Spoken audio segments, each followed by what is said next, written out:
मार्गस्य हाँ हाँ मार्गस्य नेतारं भेतारं कर्मभूभृतां ज्ञातारं विश्वतत्त्वानां वन्दे तद्गुणद्वयं वन्दे तत् काल काल वर्ड अपन ने पहले भी सुना हुआ है। जब अपन ने 6 द्रव्य पढ़े थे तभी काल द्रव्य के बारे में हमने पढ़ा था। अभी हम काल चक्र के बारे में पढ़ रहे हैं। चक्र से ही मालूम पड़ता है कि साइकिल है, मतलब इट्स अ साइकिल।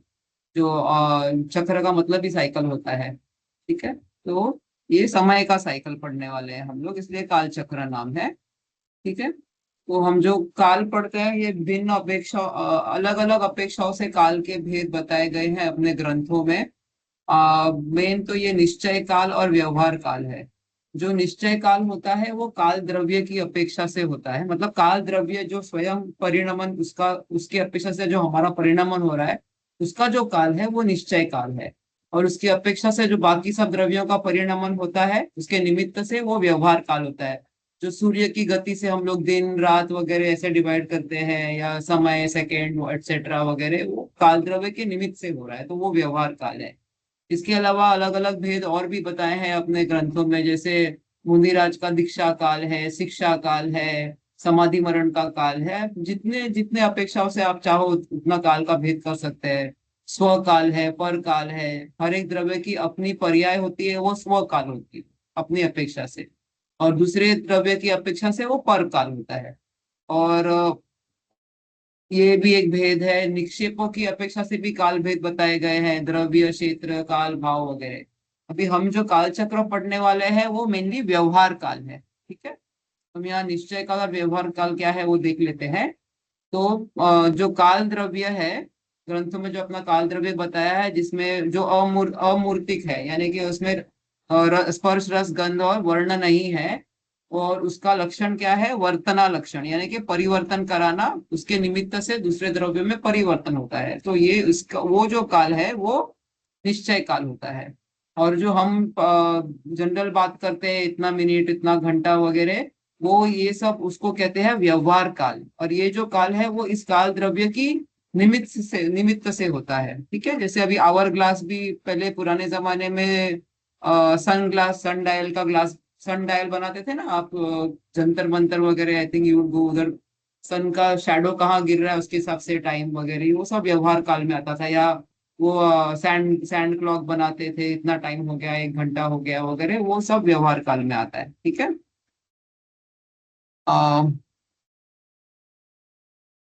तो अभी ये जो जैन दर्शन का जो है वो मिनट सेकंड वगैरह से भी बहुत माइन्यूट है काल। हमने पढ़ा था समय, जो काल द्रव्य का सबसे छोटा यूनिट है उसको समय कहते हैं। और समय का डेफिनेशन है जो हमने कैसे पढ़ा था, कि जो आकाश द्रव्य है, स्पेस है, उसको डिवाइड करेंगे तो सबसे छोटा यूनिट क्या आता है? उसका प्रदेश। और जो जो पुद्गल का अणु होता है, सबसे छोटा उसका जो होता है वो अणु होता है। अभी एक पुद्गल के अणु को मंद गति से एक आकाश के स्पेस से चल प्रदेश से दूसरे आकाश के प्रदेश में पहुंचने में जितना समय लगेगा उसको कहते हैं एक समय। और ऐसे देखेंगे तो काल का इनडिविजिबल पार्ट जो होता है काल द्रव्य का, उसको एक समय बोलते हैं। और एक अपेक्षा से देखेंगे तो हर द्रव्य की जो एक एक पर्याय होती है वो एक समय में एक पर्याय होती है। It is the smallest indivisible unit. जैसे हम लोग के इसमें मिली सेकेंड या उससे भी छोटा होता है, तो ये बहुत छोटा यूनिट है, इसको और डिवाइड नहीं कर सकते हैं। ठीक है, फिर आगे ये अविभाज्य काल मतलब इनडिविजिबल, वो एक समय होता है। फिर उसके बाद में असंख्यात समय जब मिलते हैं तब एक आवली होता है। ओके, हमने आवली का पहले सुना था, कुछ याद आ रहा है क्या? सासाधन गुणस्थान में सुना था आवली, 6 आवली। एक समय से लेके 6 आवली उसका टाइम है गिरने का, उतना उसका मतलब उसका उत्कृष्ट काल है सासाधन गुणस्थान का। तो उसमें भी एक आवली में भी असंख्यात समय आ जाते हैं। ठीक है, फिर संख्यात आवली का एक उच्छ्वास बनता है, 7 उच्छ्वास का एक स्तोक। तो ऐसे करते करते फिर 7 स्तोक का एक लव, 38.5 लव का एक नाली। अभी ये देखो, ये 24 मिनट, ये जो 38.5 लव है वो 24 मिनट है। 24 मिनट की एक घड़ी आपका स्क्रीन बोलते नहीं हैं। दिख रहा है?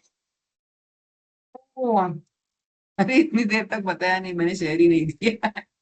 बताना था, मेरे को लगता है कि स्क्रीन दिख रहा था नहीं, करके। मुझे लगा आप पहले इंट्रो दे रहे हो इसलिए। Sorry sorry sorry. अभी दिख रहा है?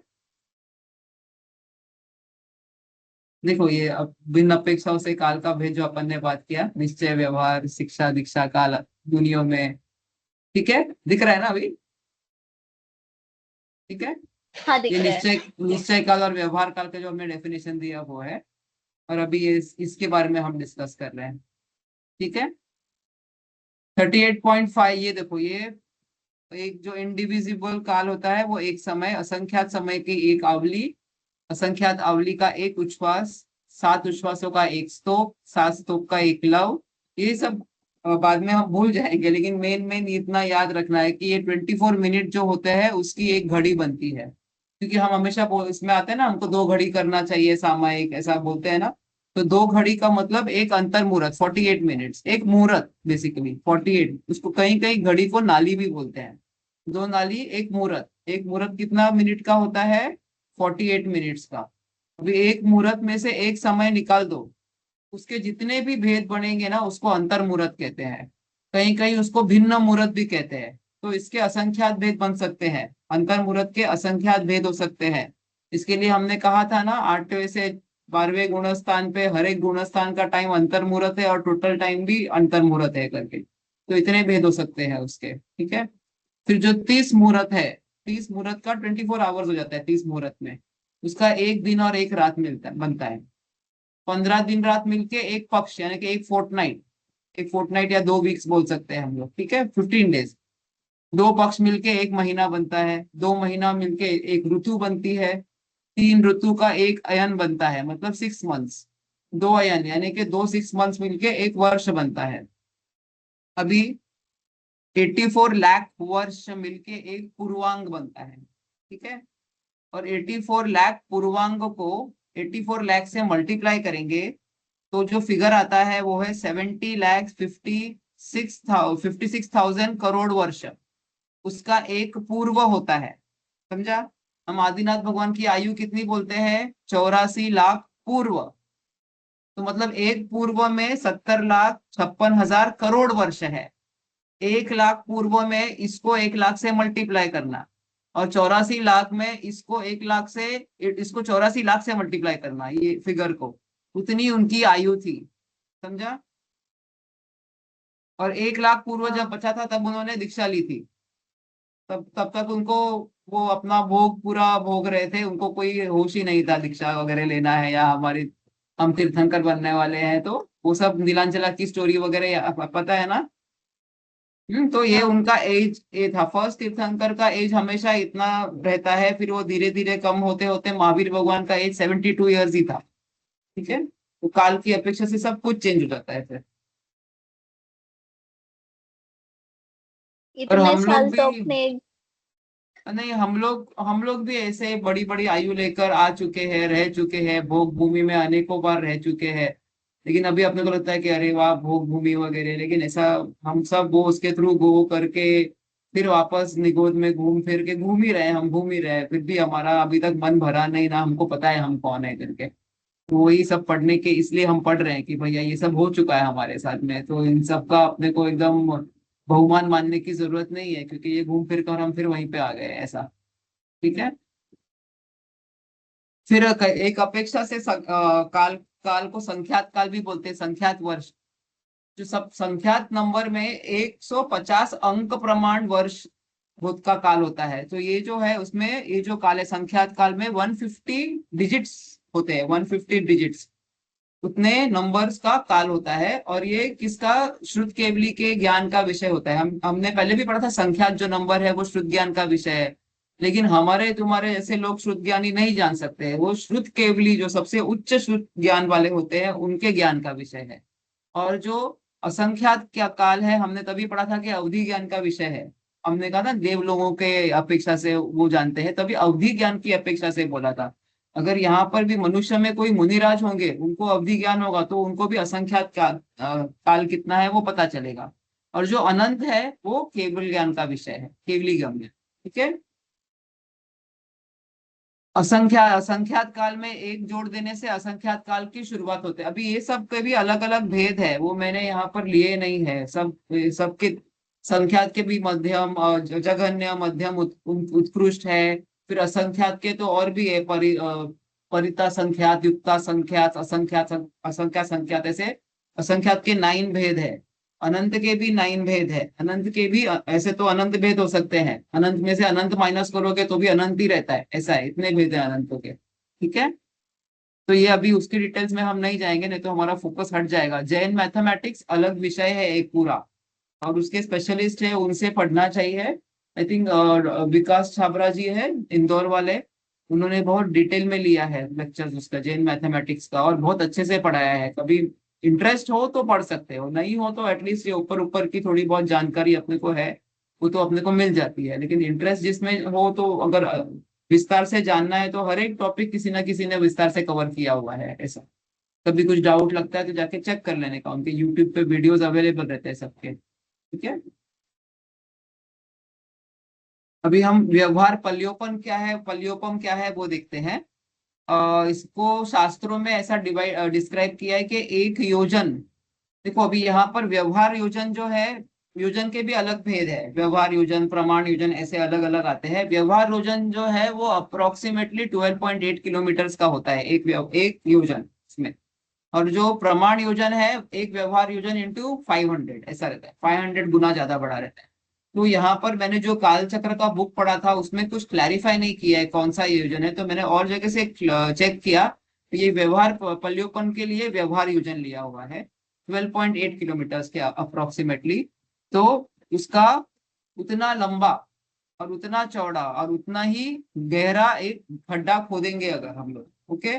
और उसमें सबसे उत्तम भोग भूमि जो है विदेश क्षेत्र में, देवपुर और उत्तर कुरु, उसके 7 दिन में जन्मे हुए यहाँ पर बालक दिया हुआ है। लेकिन बहुत जगह पे मैंने पढ़ा है वहां के जो मेंढे होते हैं, शिप, उनके जो होते हैं, देखो जैसे जैसे हम 3 भोग भूमि है, सबसे जो उत्कृष्ट भोग भूमि है, फिर एक मध्यम है और एक जघन्य है। उत्कृष्ट भोग भूमि के जो बाल होंगे वो और एकदम सूक्ष्म होंगे, मतलब जिनके लोगों के या मेंढों के बाल होते हैं ना, उसमें भी जो फर्स्ट 7 डेज वाले जन्मे हुए बाल होंगे वो और भी सूक्ष्म, यानी कि और भी डेलिकेट और बारीक होंगे। तो वैसे वाले मेंढों के बाल लेने के और उसको डिवाइड करने का इतना कि उसका और डिवीजन ना हो सके बाल का, उसके बालाग्र का, मतलब आगे का पार्ट और भी डेलिकेट होता है, एकदम एकदम फाइन होता है, मतलब छोटा। उसको इतनी बार डिवाइड करो कि ये एक्चुअल में करना नहीं है, ये हमको डिस्क्राइब किया है ताकि हमको आइडिया है कि एक पल्योपन कितना होता है, क्योंकि हमको ऐसे समझ में नहीं आएगा ना, तो ये उपमा से समझाते हैं, मतलब एग्जाम्पल से समझाते हैं। उपमा मतलब एग्जाम्पल। तो ये उपमा से बताते हैं कि देखो इतना व्यवहार, इतना बड़ा खड्डा खोदो, फिर उत्तर कुरु के जो बेंडे हैं या बालक है उनके बाल के आगे का पार्ट लो, उसको छोटा छोटा छोटा छोटा डिवाइड करो, और एकदम इनडिविजिबल हो जाएगा वो पार्ट से खड्डा भरना है वो आपको। मतलब कितना, जितने एक्चुअली बाल का फिगर भी दिया है, इतने बड़े खड्डे में कितने बाल आएंगे वो भी अपने जिनवाणी में फिगर भी दिया हुआ है।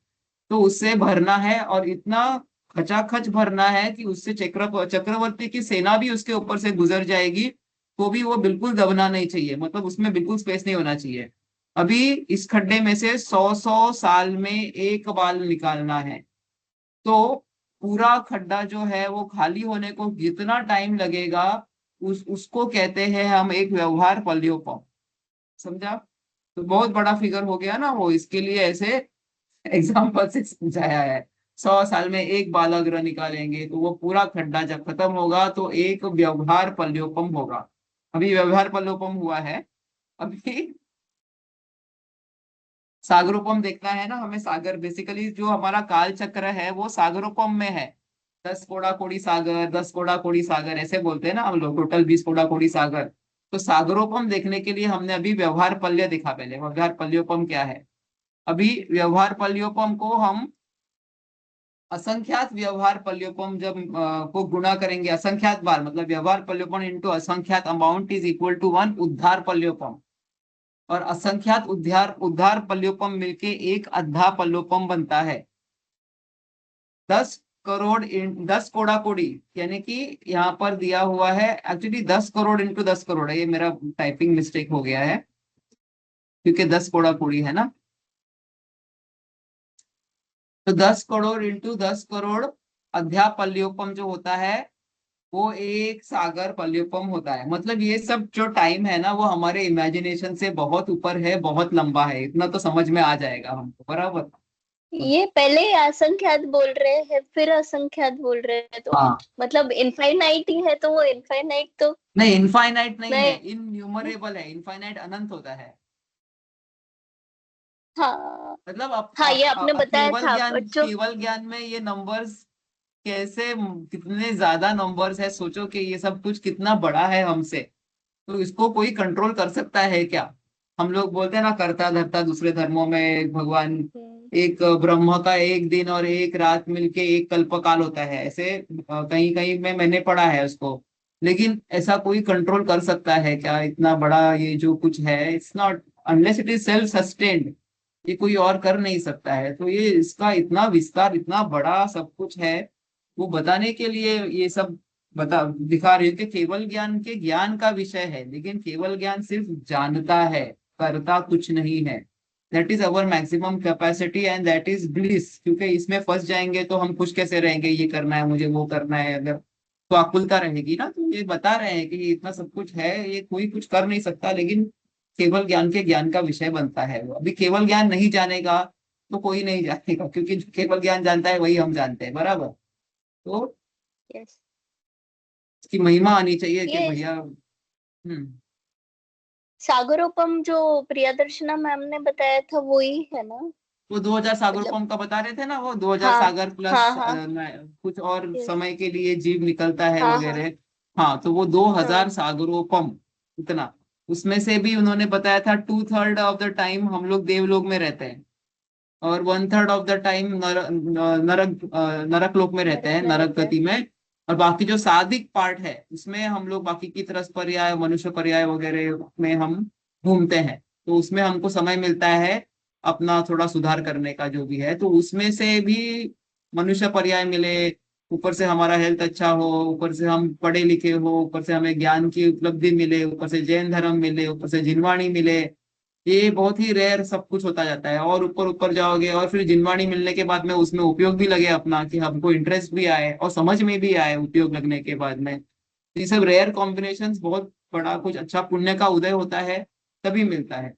तो इसके लिए हम बोलते रहते हैं हमेशा, तुमको ये मिला है तो उसको समझो, अपने आप को समझो, फिर पता नहीं कब घूमेंगे और कब वापस ये मौका आएगा करके ऐसे। तो ठीक है,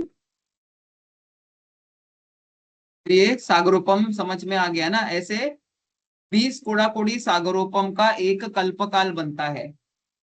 ठीक है, मैं अभी और डिटेल में बताते हैं अपन कल्पकाल क्या होता है। ओके, अभी देखो, दो काल के दो पार्ट देखे हमने। जो काल चक्र होता है उसके एक अवसर्पिणी पार्ट होता है और एक उत्सर्पिणी। एक्चुअली फर्स्ट पार्ट जो होता है ना उसको उत्सर्पिणी बोलते हैं, क्योंकि मैंने अवसर्पिणी पहले लिखा है क्योंकि अभी हम लोग अवसर्पिणी काल में हैं, तो उसकी अपेक्षा से वो पहले लिखा है।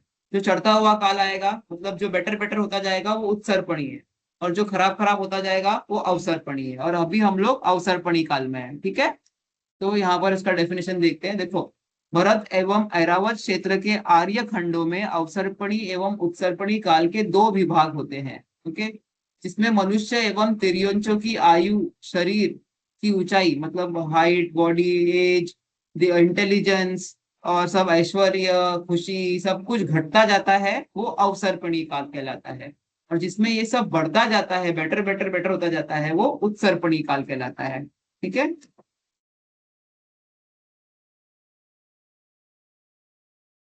भी इनके भी नाम है। काल के हर एक एक अवसर्पणी और उत्सर्पणी दोनों में छह छह आरा, ऐसे आरा बोलते हैं, या हम लोग काल बोलते हैं ना, पंचम काल चल रहा है, पंचम काल चल रहा है वगैरह ऐसे बोलते हैं ना। तो छह छह काल हर एक में डिवाइडेड है। मतलब अवसर्पणी के 6 काल है और उत्सर्पणी के 6 काल है। अभी हम अवसर्पणी का देख रहे हैं क्योंकि अभी हम अवसर्पणी में हैं।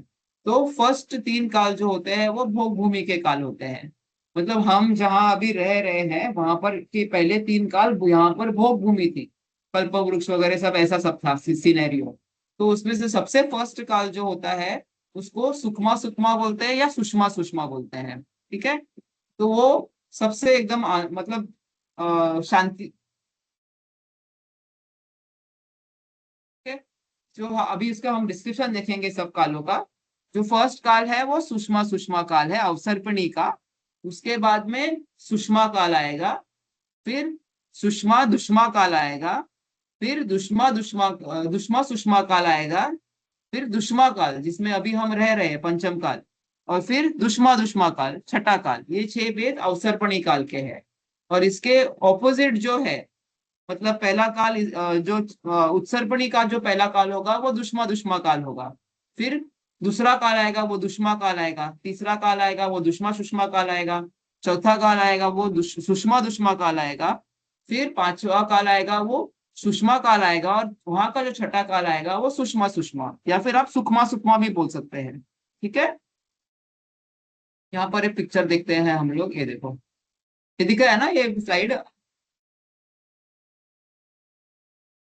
हाँ देखो दिख इसमें रहा है। लिखा है, हाँ इसमें हमने लिखा है, देखो यहाँ पर ये अवसर्पिणी काल है, यानी कि ये जो 6 हमने यहाँ पर मार्क किए अलग क्रीम कलर में, वो अवसर्पिणी काल है, जहाँ सब कुछ घटता जाता है। अभी ये फेस दिखाया है, फेस हंस रहा है हंस रहा है हंस रहा है हंस रहा है, फिर हंसना रोना रोना हंसना रोना रोना रोना ऐसे। फिर यहाँ पर जो है ये बेटर होता जाएगा सब कुछ, तो यहाँ पर ऑपोजिट दिखेगा आपको। पहले दुखमा सुष, ये उत्सर्पिणी है, बट जो बेटर हो रहा है, सब कुछ इंप्रूव हो रहा है।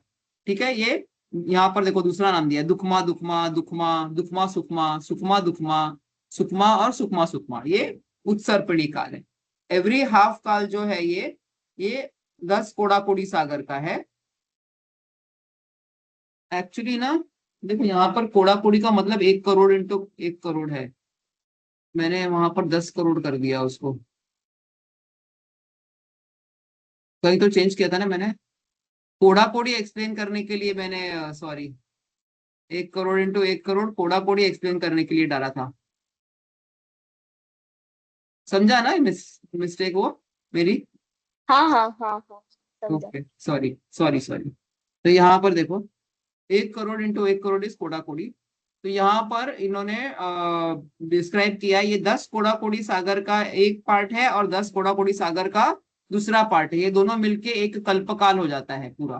ठीक है, अभी इनका इंडिविजुअल जो है, ये जो 10 कोड़ा कोड़ी सागर कैसे डिवाइडेड है, तो ये जो फर्स्ट है, जिसमें सबसे उत्कृष्ट भोग भूमि बोलते हैं, सुकमा सुकमा सब का काल जो होता है, वो 4 कोड़ा कोड़ी सागर का है। यहाँ पर दिख रहा है देखो, चार, प्रथम काल 4 कोड़ा कोड़ी सागर का, द्वितीय काल 3 कोड़ा कोड़ी सागर का, तृतीय काल 2 कोड़ा कोड़ी सागर का। ठीक है, 4 3 2 कितना हो गया अभी, 4 3 7 और 2 9। अभी हमारे पास बचा एक कोड़ा कोड़ी सागर जो हम डिवाइड करने वाले हैं इसमें। जो फिफ्थ फिफ्थ वाला काल है वो 20, जो अभी का चालू है वो 21,000 ईयर्स का होता है, और छठा काल भी 21,000 ईयर्स का होता है। इसका मतलब चतुर्थ काल जो बचा वो एक कोड़ा कोड़ी सागर माइनस 42,000 ईयर्स का होगा, क्योंकि उतना ही बचा है ना। आया ख्याल में? ठीक है, फिर अभी हम ये जो उत्सर्पणी में जाएंगे ना, तो वापस वही डिवीजन होगा यहाँ का। यहाँ पर उन्होंने ये सेम रिफ्लेक्ट करेगा, लेकिन यहाँ इसको प्रथम काल बोलेंगे, क्योंकि अभी ये फर्स्ट से शुरू हो रहा है। ये 21,000 का होगा, फिर द्वितीय काल वो 21,000 का होगा, तृतीय काल वो 1 कोड़ा कोड़ी माइनस 42,000 वर्ष का होगा, फिर चतुर्थ काल 2 कोड़ा कोड़ी, फिर पंचम काल, वहां का पंचम काल उत्सर्पणी का पंचम काल 3 कोड़ा कोड़ी सागर का है। ओके, और फिर उत्सर्पणी का छठा काल जो होगा वो सुकमा सुकमा काल, वो 4 कोड़ा कोड़ी सागर का है। ठीक है, हमारा जो अवसर्पणी का छोटा छठा काल है वो सबसे वर्स्ट काल है, और उत्सर्पणी का छठा काल सबसे सबसे अच्छा काल रहता है, मतलब एकदम सुखरूप काल रहता है वो तभी। ठीक है,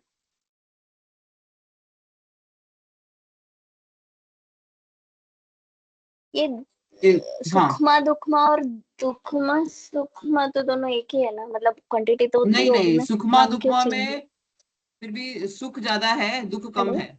उस, हाँ, आवाज आ रही है, आवाज आ रही है मेरी? हाँ। हाँ, सुखमा दुखमा में सुख ज्यादा है दुख कम है, और दुखमा सुखमा में दुख ज्यादा है सुख कम है, उस अपेक्षा से पहले नाम ऐसा दिया हुआ है। समझा? मतलब जो थर्ड काल है ना, अभी अवसर्पणी का थर्ड काल है वो सुखमा दुखमा है, और फोर्थ काल है वो दुखमा सुखमा है। अभी दुखमा मतलब उसमें क्या क्या चेंजेस हो गए वो हम देखेंगे अभी, काल का जब डिटेल में देखेंगे अभी तभी देखेंगे कि पहले तीन तो भोग भूमि थी, चौथा काल फिर कर्म भूमि होने लग गया है ना। मैंने बुक भेजी थी, कुछ पढ़ने का टाइम मिला किसी को कालचक्र की? मैंने थोड़ा स्टार्ट किया था जो आपने स्टार्टिंग में बताया वो, पर बाद में टाइम नहीं मिला, मतलब टाइम मिला था तब वो पढ़ा था मैंने है वो, टाइम उस का। बुक का लैंग्वेज बहुत इजी है वैसे तो, और हाँ। छोटी सी बुक है, बहुत कम पेजेस की है वो। कभी मिलेगी, अच्छा पढ़ने को मिलेगा तो अच्छी बुक है वो। ठीक है। अभी यहाँ पर देखो, छह काल जो है उसमें अब जो लोग, जो मनुष्य है, उनकी आयु क्या हो जाती है, उनकी ऊंचाई आदि उसके बारे में डिटेल्स यहाँ पर दिया है। देखो अभी यहाँ पर प्रथम काल जो है वो सुषमा सुषमा या सुखमा सुखमा, ठीक है। उसमें जो ऊंचाई है वो 6000 धनुष की है। अभी ये लगभग एक धनुष कितना होता है, कहीं मैंने पढ़ा था 3 पौने 3 किलोमीटर ऐसा कुछ तो भी हो रहा था उसका टोटल, वो मतलब सात इतने हाथ लंबे। रहता ना, हाँ, हाँ 7 हाथ किलोमीटर, रहता ना हाँ एक लेकिन दिन। लोगों की हाइट किलोमीटर में वगैरह हो जाती है, 3 किलोमीटर वगैरह ऐसे, इतने लंबे लंबे लोग होते हैं तभी। अभी अपने को लगता है ऐसे कैसे पॉसिबल है, लेकिन डायनासोर तो थे ना, तो मतलब वो हो सकते हैं, तो उससे भी ज्यादा कुछ हो ही सकता है। तो वो 6000 धनुष्य के लोग थे हाइट में। और फिर जैसे जैसे देखो, भी हाइट का ही हम पहले देखते हैं, ये फर्स्ट काल से लेके छठे काल तक, और हाइट कैसे डिक्रीज हो रही है। 6000 धनुष, 4000 धनुष दूसरे काल में, ये उत्कृष्ट है यहाँ सब कुछ। मतलब सभी लोग 6000 धनुष्य के होंगे ऐसा नहीं है, वो सबसे मैक्सिमम हाइट बताया है हमने यहाँ पर। कोई 5000 का भी हो सकता है, कोई तीन, जो भी वो काल के लिए होगा ना रेंज, उसके अंदर ही रहेगा, लेकिन वो मैक्सिमम बताया है यहाँ पर, ठीक है। तो 6000, 4000, 2000, ऐसे करते करते पांचवें काल में हमारे यहाँ पर जो मैक्सिमम हाइट है वो 7 हाथ की है। 7 हाथ इज कुछ पौने 9 फीट ऐसा आता है। वो महावीर भगवान की हाइट थी ना 7 हाथ हाथ की, तो अप्रोक्सीमेटली पौने 9 9 फीट के आसपास आती है वो हाइट। और लास्ट में भी छठा काल आएगा तो जो जीव है वो 3 साढ़े 3 हाथ के हो जाएंगे, इतने छोटे छोटे हो जाएंगे। ठीक है। हाँ, ये उत्कृष्ट है, देखो मैंने बोला ना, और ये जघन्य, ये कम सबसे, जो मिनिमम है वो यहाँ पर दिया है इसमें। ये रेंज है, मतलब फर्स्ट काल में 4000 से 6000 धनुष्य के बीच में रहेगा, 2000 से 4000 बाद में। और यहाँ पर हमारे पंचम काल में 3.5 हाथ से 7 हाथ। और लास्ट वाले काल में इवन छोटे छोटे 1 हाथ के भी, इतने इतने भी, सिर्फ 1 हैंड यानी कि 4 हैंड, इतने लोग भी, इतने साइज के भी लोग हो जाएंगे करके। एक्चुअली मैंने कहीं एक वीडियो पे देखा था, किसी ने एक फार्म बनाया है काऊ का वगैरह, जिसमें ऐसे मिनी मिनी वाले काऊ रखे हुए उन्होंने, और वो बहुत दूध देते हैं। और अभी अभी देखा था, मतलब किसी के पास ऑलरेडी ऐसे है, छोटे, एकदम हाँ छोटे है, छोटे। मैंने भी देखे हैं। हाँ, तो मतलब ऐसा अपने को लगता है ऐसा कैसे होगा, इतने से लोग होंगे क्या, तो लाइव दिख ही रहा है हमको कि ऐसा हो सकता है करके। ठीक है। अभी जो डायनासोर थे भी, वो भी पहले के जो डायनासोर है वो अभी लिजर्ड जैसा है ना, अभी तो वो देख ही रहे हम लोग कितने छोटे हो गए। जो बर्ड्स भी थे पहले भले, वो कितने छोटे चिड़िया जैसे हो गए हैं अभी, तो ये पॉसिबल है ऑफ कोर्स। फिर आयु की अपेक्षा से उनका आयु 3 पल्य, जो प्रथम सबसे जो सुषमा सुषमा काल में है उनका सबसे मैक्सिमम आयु 3 पल्य का, मिनिमम 2 पल्य। फिर इनका जो मिनिमम है वो नेक्स्ट वाले काल का मैक्सिमम होगा, 2 पल्य 1 पल्य। फिर इनका 1 पल्य मिनिमम है, वो इनका मैक्सिमम होगा, 1 पल्य से एक पूर्व कोटि। ठीक है। एक पूर्व कोटि जो यहाँ पर मैक्सिमम है। फिर यहाँ पर चतुर्थ काल में मैक्सिमम है एक पूर्व कोटि, और मिनिमम 120 ईयर्स है। और पंचम काल में मैक्सिमम 120 ईयर्स है, और मिनिमम, जैसे जैसे पंचम काल आगे बढ़ेगा तो लोगों की आयु कम होते होते फिर 20 ईयर्स की हो जाएगी। देखो मिनिमम मतलब ऐसा नहीं है, मिनिमम तो ऐसे अपेक्षा से तो अंतर्मुहूर्त ही रहता है, मतलब कोई जीव अंतर्मुहूर्त में ही मर सकता है। लेकिन ये मिनिमम हम कैसे बता रहे हैं, जैसे जैसे काल घटता जाएगा ना, मतलब काल टुवर्ड्स द अदर काल जाएगा, तो उत्कृष्ट जो है वो कितना कम हो जाएगा, ऐसे देख रहे हैं हम लोग। ऐसा तो, ऐसा मिनिमम तो अभी भी अंतर्मुहूर्त में जीव की डेथ हो सकती है, मतलब गर्भ में आया और अंतर्मुहूर्त में मर गया, ऐसा हो सकता है। लेकिन जैसे जैसे हम पंचम काल के एंड में बढ़ेंगे तो उनकी मैक्सिमम जो है वो 20 ईयर्स की रह जाएगी, ऐसे। समझ में आया ना अपेक्षा? नहीं तो ऐसा नहीं समझना कि सबके 20 साल से नीचे किसी की आयु नहीं होगी, ऐसा नहीं है। वो तो अभी भी देख रहे हैं कि इससे कम की होती है। ओके। तो छठे काल में एवरेज मैक्सिमम, हाइट। दिया है। हाँ एवरेज मतलब कैसे डिक्रीज होगी एज द काल गोज अहेड ना, तो वैसा दिखाया है। और छठे काल में जो मैक्सिमम है वो 20 रहेगी, और फिर बाद में जैसे जैसे काल एंड की तरफ जाएगा तो मैक्सिमम एज जो रहेगी वो 15-16 साल की ही रहेगी। मतलब 8-8 साल के बच्चियां जो है वो ऑलरेडी उनकी शादी हो जाएगी, बच्चे हो जाएंगे वगैरह, 7-8 साल की वगैरह ऐसे हो जाएगा। अभी भी हम देख रहे हैं, पहले हमारे पेरेंट्स वगैरह को जो पीरियड्स वगैरह भी आते थे तो they used to get at 18 16 18 years वगैरह, और अभी बच्चियों को 9 ईयर्स 10 ईयर्स में भी पीरियड्स आ जाते हैं वगैरह। तो मतलब दिख ही रहा है कि वो जा ही रहा है उस तरफ सब कुछ करके ऐसे। ठीक है। फिर ये तो काल का समय बताया, 4 कोड़ाकुड़ी सागर जो सागर है, फिर तीन दूसरा काल 3 कोड़ाकुड़ी सागर का जो हमने वो सर्कल में अभी देखा वही है। चतुर्थ काल का जो पीरियड है वो 1 कोड़ाकुड़ी -42,000 ईयर्स, फिर 21,000, फिर 21,000। ओके।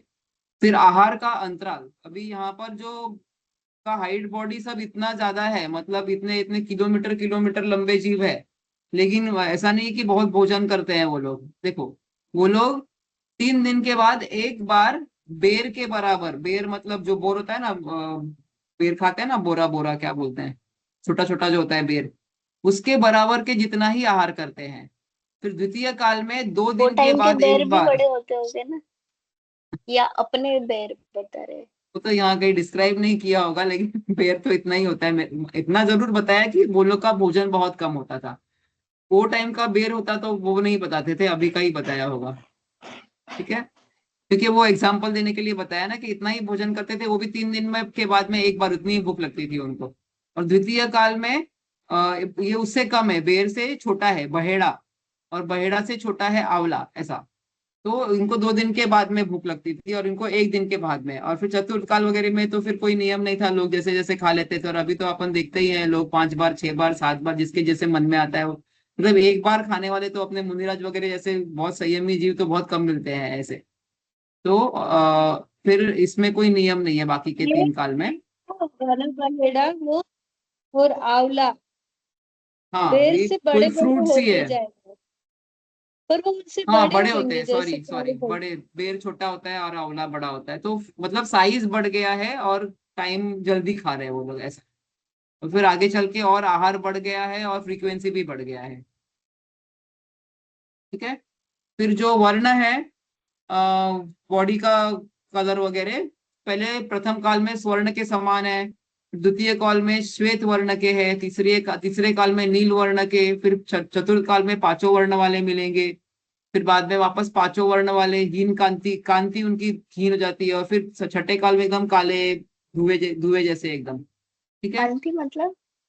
कांति मतलब बॉडी का जो तेज रहता है ना वो, अ, जो हमने वो देखा था ना, आधे ग्लो अनाधे ग्लो नाम कर्म, उसमें जो बॉडी ग्लो पे से जो बॉडी। वाइब्रेशन, मतलब एकदम जो ओज निकलता है, क्या तेजस निकलता है ना, जो अपना तेज दिखता है बॉडी पे, वो कांति बोलते हैं उसको, ऑरा। वो एकदम ये हो जाता है। कोई कोई कैसे बीमार दिखते हैं तो मालूम पड़ता है ना उनके फेस पे कोई तेज नहीं है ऐसा। फिर ये तो सुख फैला वाला काल, सुख ही सुख वाला काल है, दूसरा सुख वाला है। तीसरा काल है, इसमें अधिक सुख है और अल्प दुख वाला काल है, इसलिए उसका नाम सुखमा दुखमा है।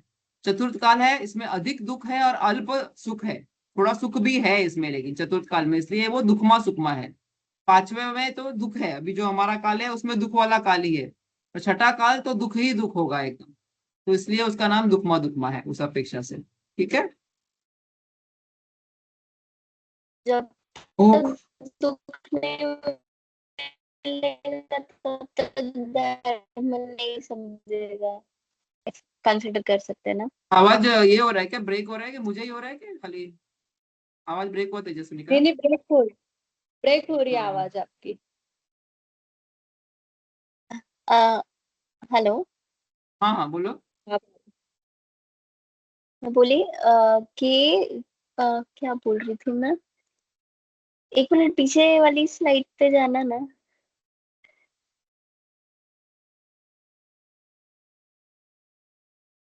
काल के नाम के बारे में कुछ पूछ रहे थे क्या, हाँ, दुकमा तो दुकमा? नहीं नहीं, मैं बोल रही थी कि जितना दुख है तो ही धर्म समझेगा कि क्या है, सुख हाँ में नहीं समझेगा।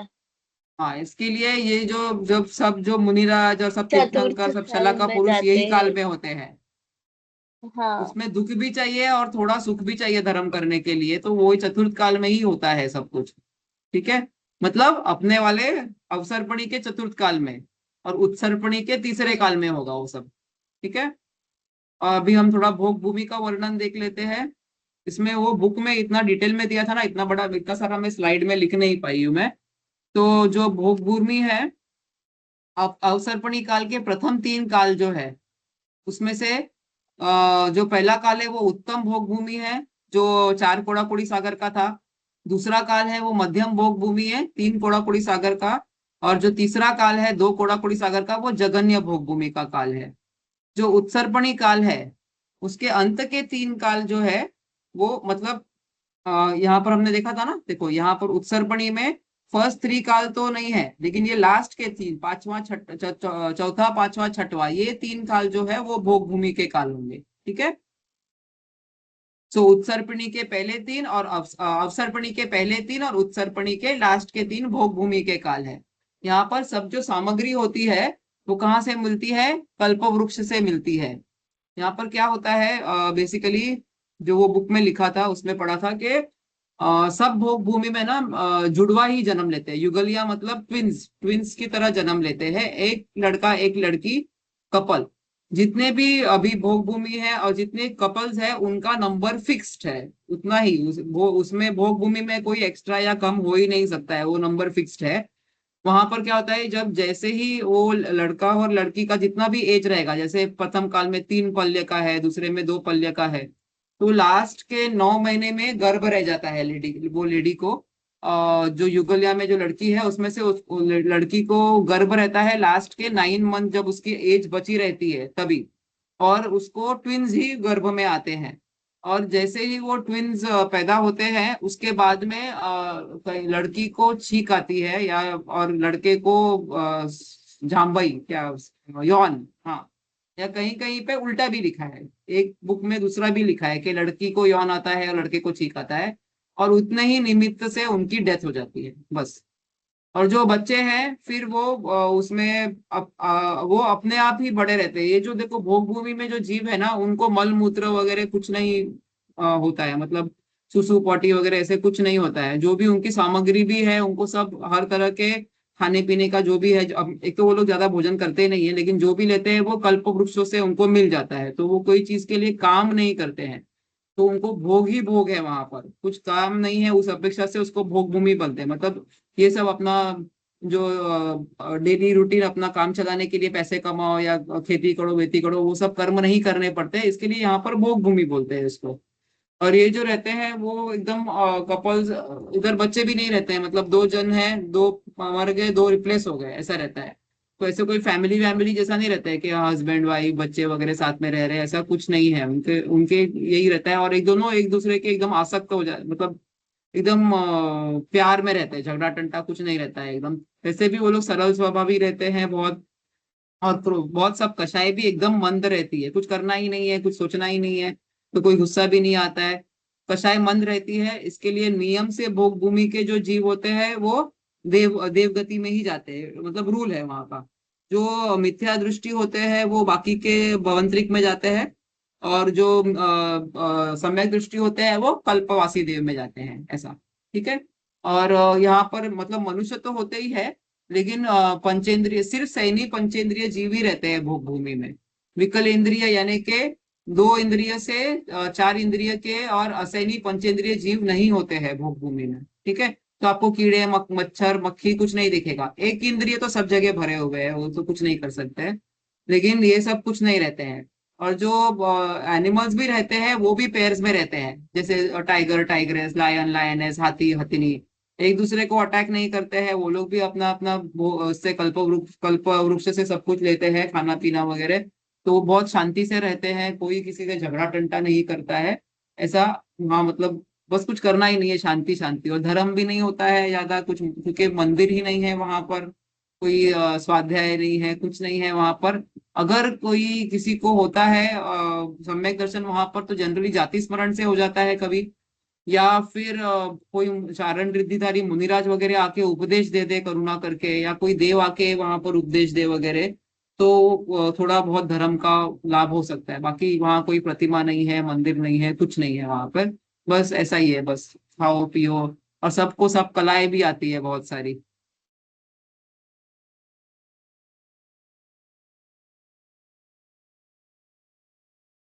यहाँ पर हम थोड़ा सा भोग भूमि जो है वहाँ का वातावरण कैसा रहता है वो देखेंगे। तो यहाँ पर जो है धूल मिट्टी अग्नि वगैरह बर्फ वगैरह ऐसा कुछ भी नहीं है वहाँ की जमीन के ऊपर। वहाँ पर कोई कांटा नहीं है, बर्फ नहीं है, धूल नहीं है, मट्टी नहीं है, कहीं आग लगी है ऐसा नहीं है, बिच्छू नहीं है। तो वो ऐसे बोलते हैं कि एकदम निर्मल स्वच्छ एकदम, जैसे पिक्चर में वो स्वर्गों का दिखाते हैं ना, वैसे छोटी छोटी घास होती है वगैरह खाली एकदम, बस वैसे एकदम सुंदर जमीन रहती है वहां पे। कहीं कहीं लेक्स हैं, कहीं नदियां हैं, कहीं झरने हैं, कहीं वहां बैठने के आसन बने हुए हैं, कहीं उनके किनारों पे उनके भवन बने हुए होते हैं। तो एकदम पिक्चर में दिखाते हैं ना स्वर्गों के जैसा, वैसा वैसा वहां का वातावरण रहता है। ठीक है। वहां पर सब कुछ मतलब आंखों को वगैरह सब अच्छा लगता है, कलर वगैरह सब कुछ एकदम से। वहाँ कोमल घास है और फलों से लदे हुए वृक्ष रहते हैं। फिर जो लेक्स होते हैं उसमें कमल वगैरह खिले होते हैं, सुंदर भवन बने हुए होते हैं। सब जगह कल्प वृक्ष के पर्वत होते हैं, पर्वतों पे कल्प वृक्ष होते हैं। फिर रत्नों से भरी हुई पृथ्वी होती है, सुंदर नदियां होती है। फिर युद्ध वगैरह कुछ नहीं होता, विकल इंद्रिय जीव नहीं होते हैं। और वहां पर दिन रात, देखो दिन रात का भेद दिखता नहीं है, दिन रात बाहर होता है। लेकिन उनके जो अलग अलग टाइप के जो कल्प वृक्ष होते हैं ना, उसमें से एक का कल्प वृक्ष होता है आई थिंक जोतांग, ज्योतियांग, ज्योतिंग, ऐसा कुछ नाम है, जोतांग। वो वाले कल्प वृक्ष से अलग अलग टाइप के ऐसे प्रकाश इतने निकलते हैं ना, उसी से उनका जो है वो लाइटेड रहता है। तो वहां पर दिन है रात है, दिन है रात है, ऐसा नहीं, दिन ही दिन सब कुछ।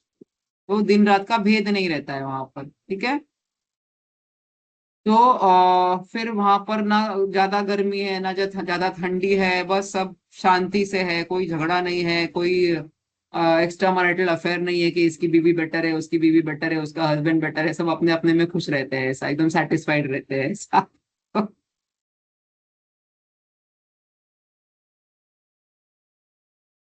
ये देखो, ये अलग अलग जो कल्प वृक्ष है उनके भेद दिखा बताए हैं। जो अपनी उसमें 10 टाइप के कल्प वृक्ष बताए हुए हैं। एक का नाम है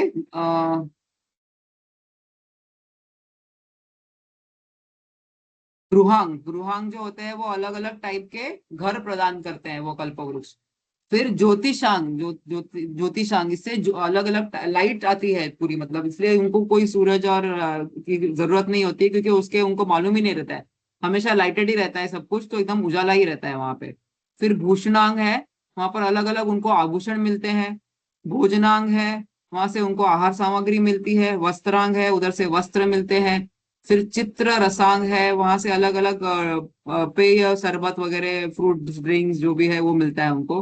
फिर तुरियांग है, उससे उनको इंस्ट्रूमेंट्स मिलते हैं म्यूजिकल वगैरह। फिर एक फसुमांग है, उससे सुगंधित पदार्थ प्राप्त होते हैं, ऐसे यहाँ ब्रैकेट में लिखा हुआ है। और भाजनांग है, वहां पर बर्तन मिलते हैं उनको अलग अलग। और दीपांग है, वो अलग अलग टाइप के दीपक है। इसमें मैंने एक दो बुक्स में थोड़ा थोड़ा डिफरेंस देखा है, कोई कोई नाम में या कोई कोई चीजों में, लेकिन ये सब चीजें हैं वो वहां से उनको कल्पवृक्ष से मिल जाती है सब कुछ, जो भी नेसेसिटीज होती है वो। तो वो लोग अपना आराम से वो सब चीजें एंजॉय करते हैं। उनको सब कलाएं वगैरह बच्चों को वगैरह जो है अपने आप ही आ जाती है। जो, अच्छा मैंने इसका स्लाइड नहीं बनाया, मैं बता देती हूँ। ओके। वहाँ जो बच्चे भी जन्म लेते हैं वो 7 7 डेज में उनके 7 बेसिकली माइलस्टोन्स होते हैं बच्चों के। पहले आते से वो लोग अंगूठा चूसते हैं। अभी माँ बाप तो मर गए दोनों, जैसे ही बच्चे पैदा हो गए माँ बाप मर गए, तो वो उनको कोई दिखता नहीं है। 7 दिन वो लोग अपना अंगूठा चूसते हैं। फिर 7 दिन उनको बैठने के लिए लगता है। 7 दिन अस्थिर गमन करते हैं। अस्थिर गमन 7 दिन नहीं बोलना एक्चुअली, 3 5 और 7 अलग अलग भोग भूमि की अपेक्षा से अलग अलग टाइम है। 3 3 दिन लगता है उत्कृष्ट भोग भूमि में। मध्यम में 5 5 दिन लगता है हर माइलस्टोन को। और जो जगन्य है उसमें 7-7 दिन लगता है। तो वो पहले अंगूठा चूसते हैं, फिर बैठते हैं, फिर अस्थिर गमन करते हैं, फिर चलना सीखते हैं, फिर सब कला वगैरह सीखते हैं, फिर उनका यूथ आता है और लास्ट में सम्यक दर्शन प्राप्त करने की उनकी योग्यता हो जाती है। तो ये 7 माइलस्टोन है।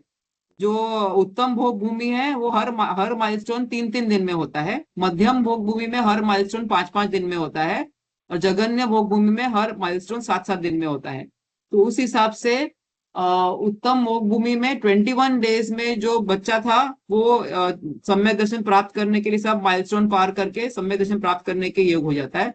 मध्यम भोग भूमि में 35 डेज में, और उत्तम भोग जो जघन्य भोग भूमि है उसमें 49 डेज में सब प्राप्त करने के योग्य हो जाते हैं बच्चे। ठीक है, पूरा करना है क्या आज, क्या करना है मतलब कि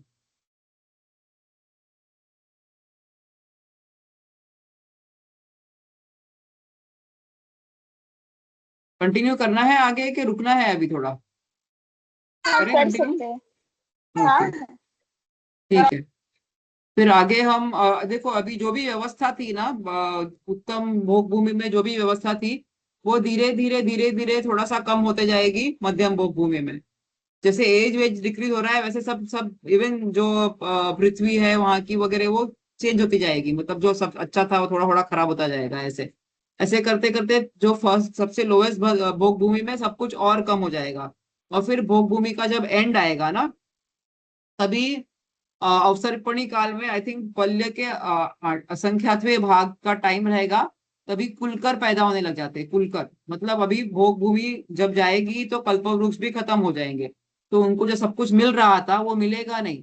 तो अभी उनको जिंदा रहने के लिए फिर अपने लिए कुछ खाने पीने का इंतजाम सब करना पड़ेगा ना।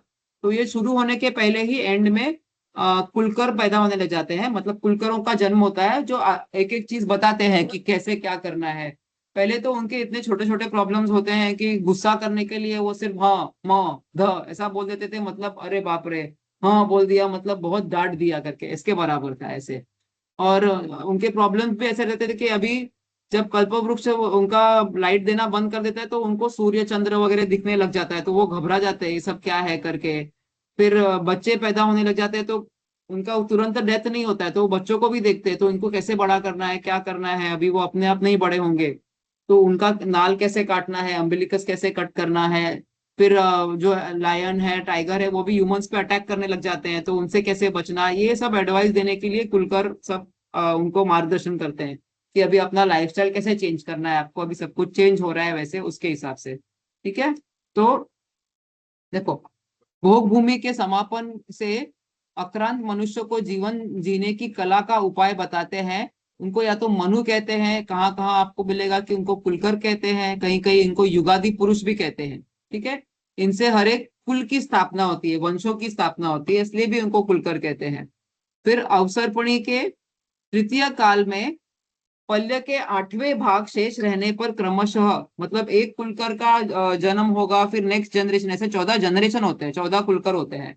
और उत्सर्पणी काल में जो द्वितीय काल था उसका जब 1000 years बचा रहेगा तभी 14 कुलकर उत्पन्न होते हैं।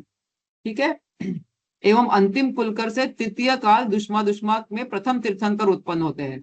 ये जो अवसर्पणी, इसमें भी जो हमारा जो अवसर्पणी काल है उसमें भी जो 14 कुलकर होते हैं, उनके जो अपने यहाँ पर नाभि राजा थे ना, नाभि राय जो आदिनाथ भगवान के पिताजी थे, मरुदेवी और नाभि राय, तो नाभि राय जी थे वो 14 कुलकर थे। जो 14 कुलकर होते हैं उनका जो पुत्र होता है वो फर्स्ट तीर्थंकर बनते हैं वो।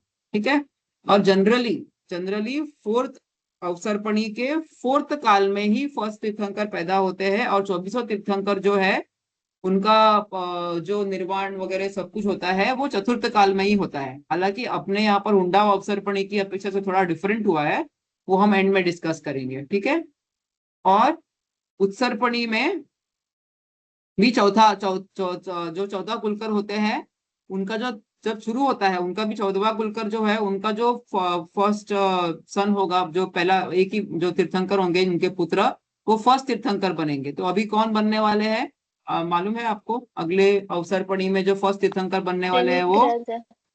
हाँ, श्रेणिक राजा का जो जीव है वो महापद्म नाम के तीर्थंकर बनेंगे फर्स्ट। ठीक है,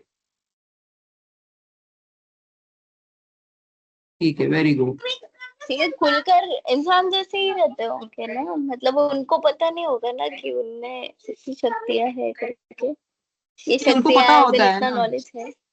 तभी तो देव लोग भी तो आते कहाँ जाते से हैं, आते सब पता होता है सबको, ये तीर्थंकर बनने वाले वो भी पता है, सब पता होता है। तो खुलकर भी तीर्थंकर बनने वाले होते हैं? नहीं नहीं, मतलब तीर्थंकर का भी सब पता ही होता है ना कि इनके जीव तीर्थंकर बनेंगे, वो सब पता होता है, तो कुलकर को भी पता होता है कि उनका रिस्पॉन्सिबिलिटी क्या है वगैरह ऐसा।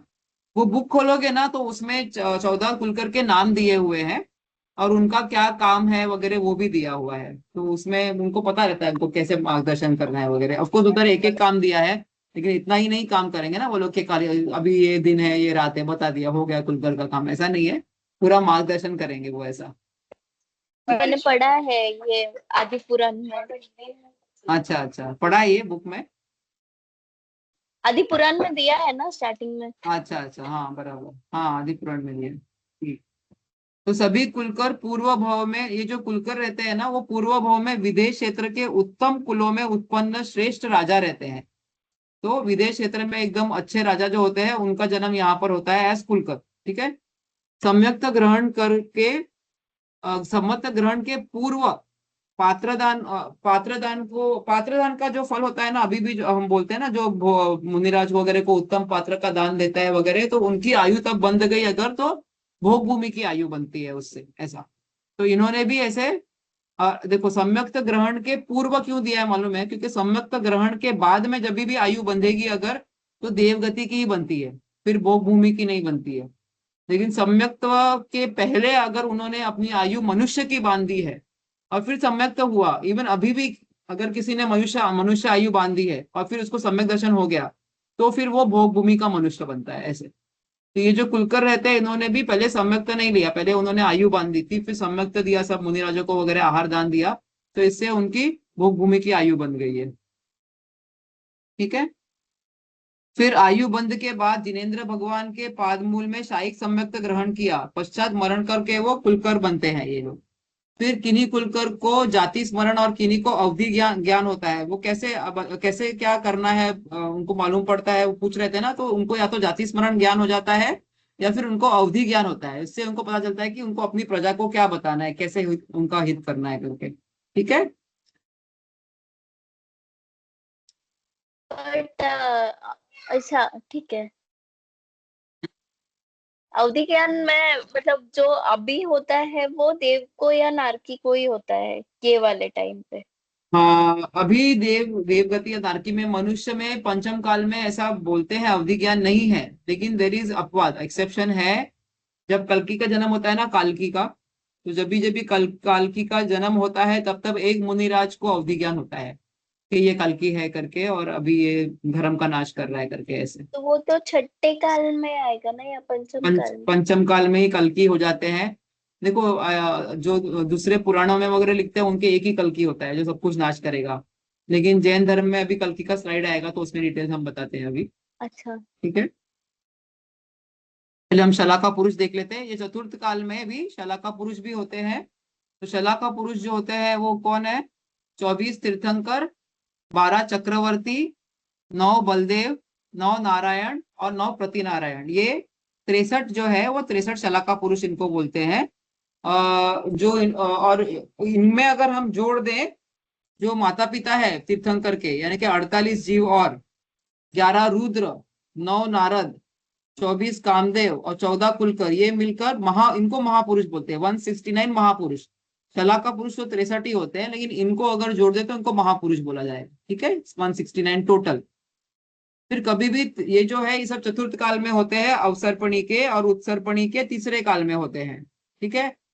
हुंडा और अवसर्पणी में कहीं कहीं कुछ कुछ चेंजेस है, वो हम एक स्लाइड में अलग से देखेंगे। हमारा जो काल है वो अभी अलग काल चल रहा है, हुंडा और अवसर्पणी, तो उसमें थोड़े से डिफरेंसेस है उसकी वजह से, ठीक है। फिर कभी भी जो एक तीर्थंकर दूसरे तीर्थंकर को, या एक चक्रवर्ती दूसरे चक्रवर्ती को, एक बलभद्र दूसरे बलभद्र को, एक नारायण दूसरे नारायण को और एक प्रतिनारायण को दूसरे प्रतिनारायण का परस्पर में कभी भी मिलाप नहीं होता है, एक दूसरे को नहीं मिलते हैं। दूसरे खंड के भी अगर एक एक समझो यहाँ के है अपने जम्बू द्वीप के, और दूसरे घाटकी खंड के वगैरह है, ऐसे भी होगा तो भी सामने सामने नहीं आते, उनको आवाज आ जाती है या धुआं दिख जाता है रथ का, इतना ही होता है, एक दूसरे को मिल नहीं सकते वो लोग ऐसा। और तीर्थंकर तीर्थंकर तो बिल्कुल भी नहीं मिलते हैं एक दूसरे को। ठीक है, देखो, सभी शलाका पुरुष ब्रज ऋषभ नाराज सहनन के होते हैं। उनका जो सहनन है ब्रज ऋषभ नाराज सहनन होता है। सुवर्ण के समान वर्ण वाले होते हैं, उत्तम शरीर के धारक होते हैं, संपूर्ण सुलक्षण से युक्त होते हैं और सम चतुरस संस्थान से युक्त होते हैं। ये उनके बॉडी का डिस्क्रिप्शन है, मतलब सब सब कुछ बेस्ट होता है उनके पास में।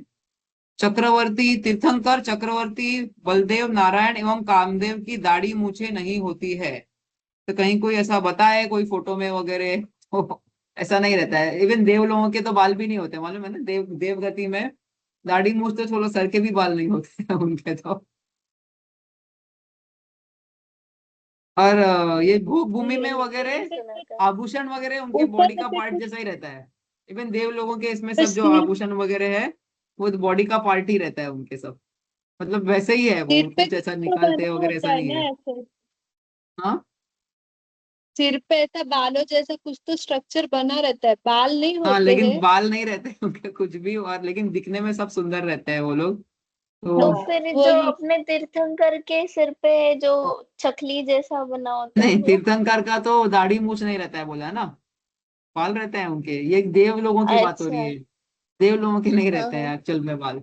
ठीक है, और तीर्थंकर के दाढ़ी मूछ नहीं होती है उन लोग, किसी भी शला का पुरुष की दाढ़ी मूछ नहीं होती है।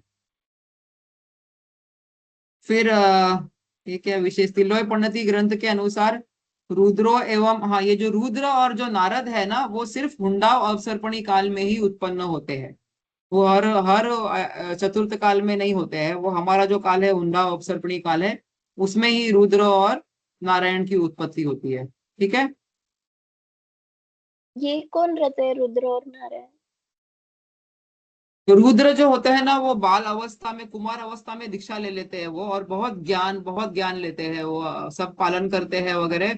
और उनको जब मैक्सिमम ज्ञान जितना हो सकता है, 11 अंग और 9 पूर्व, इतना मैक्सिमम हो सकता है किसी को, हम्म। उतना ज्ञान लेके आई थिंक ज्ञान ज्ञान अनुवाद ऐसा जो एक एक जो पूर्व है जिसमें विद्या अनुवाद ऐसा कुछ तो भी, वो पूर्व का जब वो ज्ञान लेते हैं ना तो उनको विद्या प्रकट होती है। और वो विद्या को वो एक्सेप्ट कर लेते हैं तो भ्रष्ट हो जाते हैं, मतलब अपना समता सब खो देते हैं, अपना वितरागता खो देते हैं वो। तो वो एक्सेप्ट करने की वजह से गिर के पूरा फर्स्ट गुणस्थान से नरक में जाते हैं फिर वो, जो ये है रुद्र। और जो नारद है वो भी के बारे में पढ़ा था, वो कलह प्रिय रहते हैं, मतलब धर्म ध्यान सब करते हैं वो प्रॉपर, लेकिन उनको झगड़ा लगाने में वगैरह जैसे दिखाते हैं ना वो पिक्चर में, नारायण नारायण वाले नारद जो होते हैं, उस टाइप का उनका नेचर आता है कि उनको इस चीज में आनंद आता है, झगड़ा कराना कलह कराना वगैरह, तो उसकी वजह से वो भी नरक में जाते हैं ऐसे। वो मतलब नारायण लेकिन और फिर प्रति नरक में नारायण के जाके बीच वापस में नहीं, देव नारद में नारद जाके नॉट छो। नारायण, नारद। नारद बोलते हैं ना, नारायण और प्रति नारायण के बीच में झगड़ा लगाने का काम वो करता जो है, अच्छा वही करते हैं। लगाते हैं, नारायण लेकिन नारायण ये सिर्फ वाला। हुंडा व अवसर्पणी काल में ही होते हैं। तो हर कल्प अच्छा का हल अवसर्पणी काल में नहीं होंगे नारायण और नारद और रुद्र, ये स्पेसिफिकली। बाकी तो सब रहते ही है। ठीक है, कल्कि अभी जब फिफ्थ काल चालू होता है, अभी ये सब फोर्थ काल में हो गए, शलाका पुरुष तीर्थंकर वगैरह सब कुछ हो गया। अभी पंचम काल में अभी जो है वो दुखमा काल रहेगा। अभी सब कुछ और खराब होता जाएगा, आयु, हेल्थ, पृथ्वी का कंडीशन वगैरह सब और बुरा होता जाएगा। ये दुखमा काल है, मतलब इधर सुख है ही नहीं, दुख है। लेकिन फिर भी छठे काल से बेटर है, दुख दुख एकदम दुखी दुख नहीं है, अभी भी धर्म है यहाँ पर, मतलब मुनिराज है, जैन धर्म है, अभी भी जिनवाणी का ज्ञान है वगैरह, तो उस अपेक्षा से ये काल अभी भी अच्छा है। छठे काल में ये सब का लोप हो जाएगा। ठीक है, तो यहाँ पर जो है वो प्रथम कुल की कल की जो है, देखो यहाँ पर 21 कल की होते हैं ऐसा बताया है अपने यहाँ पर, 21 कल की होते हैं। 21,000 वर्ष का पंचम काल होता है ना, तो एवरी 1000 ईयर एक एक कल की होता है। और ये दो कल्कि के बीच में, यानी कि 1000 ईयर पे एक कल्कि होगा, 2000 ईयर पे एक कल्कि होगा। लेकिन ये सब कल्कियों के 500 वाला जो बीच का पार्ट आएगा ना, उसमें उप कल्कि होगा एक, मतलब उतना ये नहीं होगा। जैसे चक्रवर्ती और नारायण कैसे होते हैं, चक्रवर्ती 6 खंड के राजा होते हैं और नारायण 3 खंड के राजा होते हैं, वैसे तो ये एक कल्कि होगा जो ज्यादा ही एकदम क्रूर होगा, और थोड़ा सा कम जो होगा वो उपकल्कि होता है। तो ये पूरे 21,000 साल में 21 कल्कि और 21 उपकल्कि होंगे, जो आके धर्म का नाश करेंगे ऐसा। तो जब जब ये कल्कि धर्म का नाश करेंगे तो एक एक मुनिराज को अवधि ज्ञान होता है कि ये कल्कि है वगैरह, तो ऐसा धर्म का नाश करने के लिए आए हैं। और इसकी वजह से कोई सम्यक दृष्टि व्यंतर असुर असुर देव होते हैं, उनको क्रोध आता है ये कल्कि के ऊपर के, ये मुनिराजों पे उपसर्ग करते हैं वगैरह, उनसे वो टैक्स मांगते हैं खाने के ऊपर। मतलब जो खाना खाएंगे वो मुनिराजों का, उसमें से टैक्स मांगते हैं कि वो एक भोजन का ग्रास हमको दे दो करके। और मुनिराज जो है उसको बात को अपना अंतराय मान के छोड़ देते हैं वो भोजन। और तभी वो असुर देव जो सम्यक दृष्टि देव होता है उसको क्रोध आता है और वो कल्कि का नाश कर देता है वो। तो ऐसा हर 1,000 साल में होता है। तो यहाँ पर अभी पहले कल्कि का नाम चतुर्मुख दिया हुआ है। देखो, पाटलिपुत्र नगर में राजा शिशुपाल और उनकी रानी पृथ्वी सुंदरी का चतुर्मुख नामक पुत्र हुआ। दुष्मा काल के 1,000 वर्ष बीत जाने पर माघ मघा संवत्सर ये में यह उत्पन्न होगा, मतलब हुआ ये, क्योंकि ग्रंथ में लिखा है इसलिए फ्यूचर की भाषा जैसा दिखाया है यहाँ पर। तथा इसका इस नाम से प्रसिद्ध होगा चतुर्मुख। उसकी उत्कृष्ट उत्कृष्ट आयु 70 वर्ष तथा राज्य काल 40 वर्ष का होगा। यह पाखंडी साधुओं के 96 वर्गों को अपने अधीन करने वाला होगा। यह निर्ग्रंथ साधुओं के आहार का प्रथम ग्रास लेकर उसके कर लेकर मतलब टैक्स के रूप में लेना चाहेगा। इसकी इस प्रवृत्ति से असंतुष्ट होकर कोई सम्यक दृष्टि असुर इसे मार डालेगा और यह मरकर रत्न प्रभा नामक प्रथम पृथ्वी में जाएगा। वहां 1 सागर प्रमाण की आयु होगी। इसका पुत्र जो है वो अजितंजय अपनी पत्नी वालना के साथ इस असुर के शरण में पहुंचेगा और सम्यक दर्शन स्वीकार करेगा। इस कल्कि के बाद प्रत्येक 1,000 वर्ष के पश्चात 20 कल्कि राजा होंगे। अंतिम जो है उसमें कल्कि का नाम दिया है जल मंथन। ओके, जो लास्ट कल्कि है उसका नाम दिया है जल मंथन। और तभी मुनिराज वगैरह का भी नाम अपने ग्रंथों में दिया हुआ है। वीरांगज ना क्या, एक मिनट, हाँ, वीरांगज मुनि, विरंगजी।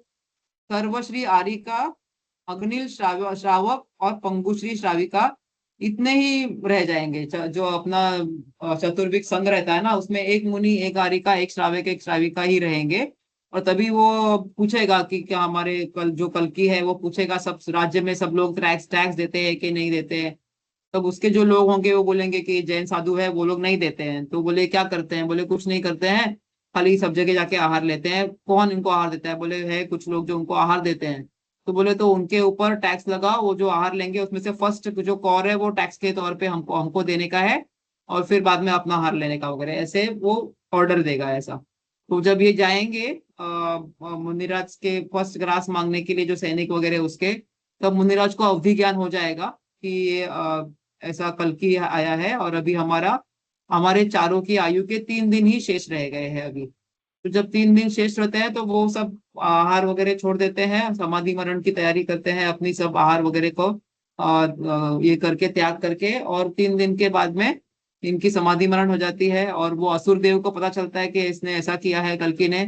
तो वो आके कल्कि का नाश कर देता है। और जिस दिन उसका नाश होता है, रात को इन चारों की समाधि हो गई, दूसरे दिन कल्कि का नाश हो गया, उसी दिन शाम को अग्नि खत्म हो जाती है और छठा काल शुरू हो जाता है। मतलब 3 वर्ष के बाद छठा काल शुरू होता है, लेकिन अग्नि खत्म हो जाती है क्योंकि छठे काल में अग्नि वगैरह नहीं रहती है, मतलब भोजन वगैरह नहीं कर अग्नि सकते हैं खत्म फिर। हो जाती है मतलब? मतलब अग्नि उत्पन्न नहीं, फायर नहीं क्रिएट कर सकते उसके बाद में वो लोग। तो ऐसा सब वो ग्रंथों में लिखा लास्ट है। फायर। हाँ, वो लास्ट फायर रहता है, उसके बाद में फायर नहीं। देखो, अपने यहाँ तो पर भी हमने जब ह्यूमन का साइंस के हिसाब से पढ़ते हैं तो they learn how to create fire, बराबर ऐसे पढ़ते हैं ना हम्म वो स्टोन। मतलब उसके पहले फायर नहीं था, तो हम्म वैसा ही वापस आएगा, फायर नहीं रहेगा उसके बाद में। या तो वो ज्ञान लोप हो जाएगा या जो भी होगा, उसका ज्ञान नहीं रहेगा। और रिसोर्सेज हम्म। नहीं रहेंगे या वैसा वातावरण फ्यूल नहीं रहेगा। वगैरह सब खत्म हो हाँ, सब जाएगा। खत्म हो जाएगा, तो वो फायर नहीं क्रिएट कर पाएंगे और फिर ऐसा। फायर नहीं है तो फिर खाना बनेगा नहीं, तो फिर हाँ, फिर जो ऐसे लास्ट काल लॉजिक है। होगा, फिर वो होगा उसके छठा जो काल में। कल कल की और उपकल की जो बोला, अभी ये कल की का बताया स्टोरीज। उपकल्की का ऐसे ही बताया कि एवरी 500 ईयर्स में, वो भी ऐसे ही करते हैं। उपकल्की भी जो होते हैं वो मुनिराजों पे धर्म का नाश करते हैं बेसिकली। और हर 500 साल में पैदा होते हैं। दो कल्की के बीच में एक उपकल्की है, ऐसा। ऐसा है, एक जो तो अभी कल्की है वो 1000। हाँ। ये 2025 चल रहा है, तो दो, हर तो दो 500 साल एटलीस्ट, में। हाँ। हाँ, हर तो 500 साल अभी में ये एक चार उपकल्की हो पांच गए हैं। उपकल्की हो तो गए हैं और एटलीस्ट दो कल्की तो हो गए हैं, ऐसा। इतना कुछ मालूम नहीं पड़ता होगा, कोई आता है धर्म नाश करने की कोशिश करता है वगैरह, इतना ही लिखा है अभी। मैंने कोशिश भी किया कि इसमें कोई हिस्टोरिकल मतलब टैली मिल रहा है क्या। तो कहीं कहीं कुछ और नाम से दिया हुआ है कि ये शायद कल्कि था वगैरह, क्योंकि इसने भी बहुत धर्म के अपना नाश करने की कोशिश की थी। बीच में हुआ ही था ना, सब अंडरग्राउंड कर दिए थे अपने मंदिर हाँ वंदिर हाँ। वगैरह, तो ऐसा होता है। तो जनरली इसका तो कोई मुगल एम्परर का नाम वगैरह दिया था उसमें, तो अभी पता नहीं है। अभी चतुर्मुख नाम यहाँ लिखा है पर ऐसा कुछ मिला नहीं। अभी जो मूवी आई थी कल की वाली, तो उसमें हाँ, कितना कुछ भी सही था या नहीं था, मतलब क्या। वो तो मैंने देखी नहीं है वैसे तो, लेकिन वो हिंदू पुराण के हिसाब से तो कल्कि का अलग डेफिनेशन है थोड़ा सा। वो तो अवतार है ना, उनका 10वां अवतार है ना हाँ। शायद हम्म। वो तो बुराई का नाश करता है तो के इसमें। उसमें से, उसमें उन्होंने बताया है कि कल के आता है, 200 साल जगता है, और उसको मारने के लिए कोई तो जन्म लेता है, वो जन्मा तो ये मर जाएगा, ऐसा स्टोरी बताया है।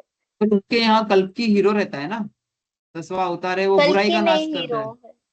नहीं, हाँ, कल की कल्कि हीरो हीरो है नहीं है, उनके कल यहाँ की पर। विलन।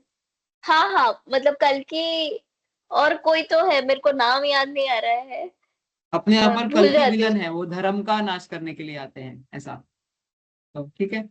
फिर अभी उसके बाद में जब अग्नि चली जाएगी तो छठा काल शुरू हो जाएगा। देखो, अंतिम कल्कि के मृत्यु के 3 वर्ष, 8 माह और 15 दिन बाद अंतिम दुष्मा दुष्मा काल प्रारंभ होगा। उसमें उत्कृष्ट आयु जो है वो 20 वर्ष की होगी। उत्कृष्ट ऊंचाई 3.5 हाथ की होगी। काल के अंत में उत्कृष्ट आयु 15-16 वर्ष की होगी और ऊंचाई 1 हाथ की बचेगी। मतलब इतने छोटे छोटे जीव होंगे, सोचो जरा। फिर धन धान धान्य एग्रीकल्चर वगैरह तो खत्म ही हो जाएगा, कुछ धान्य नहीं बचेगा, वहां पर जंगल रहेंगे। वो भी उसमें से भी कुछ धरती का क्वालिटी भी इतना बुरा हो जाएगा कि ऐसे फ्रूट देने वाले वृक्ष वगैरह नहीं रहेंगे। तो वो लोग जिंदा रहने के लिए कंदमूल खाएंगे, मांसाहार करेंगे, वो भी कच्चा, क्योंकि अग्नि नहीं होगी। फिर मकान नहीं बनेंगे, वस्त्र नहीं होंगे, ऐसे ही नंगे गूंगे बहरे काणे क्रूर ऐसे ही घूमेंगे वो जंगलों में। दुर्गंधित शरीर होगा, पशुओं के समान आचरण करेंगे।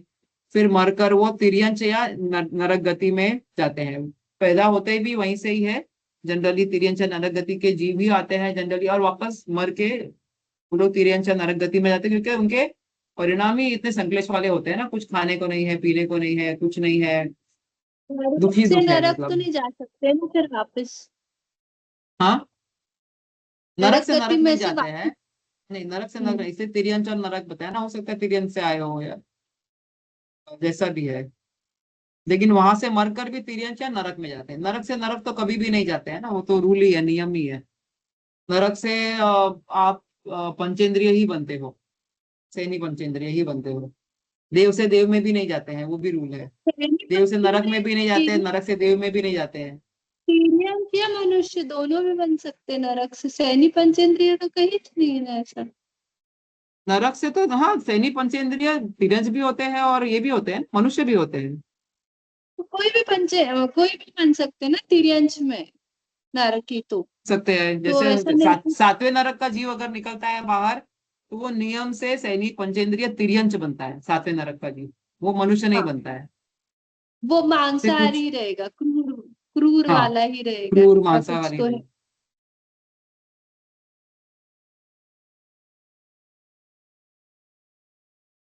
फिर प्रलय काल आता है। छठा काल जब खत्म होने को आया तब प्रलय काल आता है। ओके। अवसरी अवसर्पणी के छठे काल की समाप्ति के साथ कल्प काल की समाप्ति हो जाती है। कल्प काल का प्रारंभ उत्सर्पणी काल से होता है। तो हम लोग एक्चुअली उल्टा पढ़ रहे हैं, हम लोग सेकेंड हाफ पढ़ रहे हैं कल्प काल का, क्योंकि हमारा अवसर्पणी चल रहा है। ऐसे देखेंगे तो प्रारंभ उत्सर्पणी फिर अवसर्पणी होता है, ठीक है, साइकिल बेटर बेटर बेटर, फिर बैड बैड बैड, ऐसा रहता है। ठीक है। फिर अवसरपणी काल के, दुखमा दुखमा काल के जब 49 डेज कम रहते हैं 21,000 में, तभी वहां पर जो है एकदम प्रलय काल चालू हो जाता है। मतलब सब इतनी जोर से हवा जोर जोर से आती है, जो पूरे पर्वत और झाड़ वाड़ पूरे उखाड़ देगी, पर्वत हिला देगी, सब शिला आदि को चूर्ण कर देगी। इतनी भयंकर वायु चलती है इसमें। वो लिखा भी है शायद वो बुक में, जो अपने क्या है वो श्लोक में, याद आएगा तब बताती हूँ, भूल गई मैं अभी। ठीक है। तो ये वायु चलती है, वृक्ष और पर्वतों को भंग करने जितनी वायु चलती है। मनुष्य और तिर्यंच वस्त्र और स्थान की अभिलाषा करते हुए सब जगह घूमते हैं कि कहीं खाना मिल जाए, कहीं कुछ कपड़ा मिल जाए, कहीं रहने की जगह मिल जाए, लेकिन उनको कुछ मिलता नहीं है। सब पृथक पृथक। फिर क्या होता है यहाँ पर, जो कुछ जीव तो बच जाते हैं, मतलब सब जगह अभी वर्षा होने वाली है, 7-7 दिन की अलग अलग टाइप की वर्षा होती है। तो उसमें जो कुछ 72 जोड़े होते हैं, वो विद्याधर वगैरह पर, जो विद्याधर होते हैं ना, जो जी विद्या वाले जो मनुष्य होते हैं, वो लोग उन पे दया रख के उनको बचा लेते हैं वहां पर। और कुछ कुछ संख्यात पशुओं के भी जोड़े होते हैं, वो भी जंगलों में जाके छुप जाते हैं या कहीं कहीं गुफाओं में रह जाते हैं। तो कुछ जीव ये सब जो है अलग अलग जगह पे बच जाते हैं उसमें से। तो वो सब जो वर्षा होती है उसमें 7-7 दिन अलग अलग टाइप की वर्षा होती है। ओके। और देखो यहाँ पर 7 दिन निरंतर क्रमशः बर्फ की वर्षा होती है, फिर क्षार जल की यानी कि खारे पानी की, फिर विष जल की वर्षा होती है, फिर धूम की वर्षा होती है, फिर धूली की वर्षा होती है, मिट्टी की वर्षा होती है, वज्र की मतलब लाइटनिंग की वर्षा होती है, और फिर अग्नि की वर्षा होती है। तो इससे जो कुछ भी बचा है सब कुछ टोटली डिस्ट्रक्शन, फुल डिस्ट्रॉय हो गया, कुछ भी नहीं बचा अभी। जो विद्याधर लोगों ने जो जोड़े बचाए हैं, या जो कोई गुफाओं में थोड़े बहुत जीव बच गए हैं, उतने 49 डेज तक वो लोग बच जाते हैं उस तब तो। ठीक है। उसके बाद में जो यहाँ पर ऐसा लिखा था कि जो भरत क्षेत्र के भीतर आर्य खंड में चित्रा पृथ्वी के ऊपर का स्थान है, वो 1 योजन तक ऊपर ऐसा ऐसा ऊपर आ जाता है सब, ये सब वर्षा से वगैरह। और फिर बाद में धीरे धीरे वापस समतल होता है सब कुछ। आ, एकदम डिस्ट्रॉय होने के बाद में धीरे धीरे वापस नॉर्मल होता है, तो छोटे छोटे पर्वत वगैरह वापस बन जाते हैं वगैरह ऐसे। ठीक है। फिर उसके बाद में जब उत्सर्पणी डालना चाहिए स्लाइड, 1 मिनट।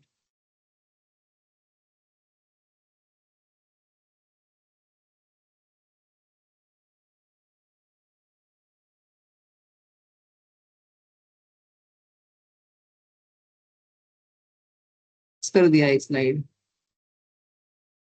ओके। एनीवे चलो, जब ये सब कुछ डिस्ट्रॉय हो जाएगा अभी, तो अभी नेक्स्ट काल चालू होगा, बराबर उत्सर्पणी काल चालू होगा। 49 डेज बचे थे तभी ये सब हो गया।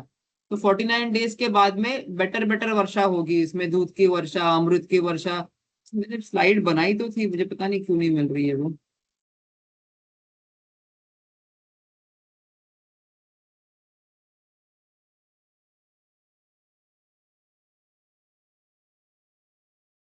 हाँ यहाँ है, देखो देखो, उत्सर्पणी काल चालू होगा।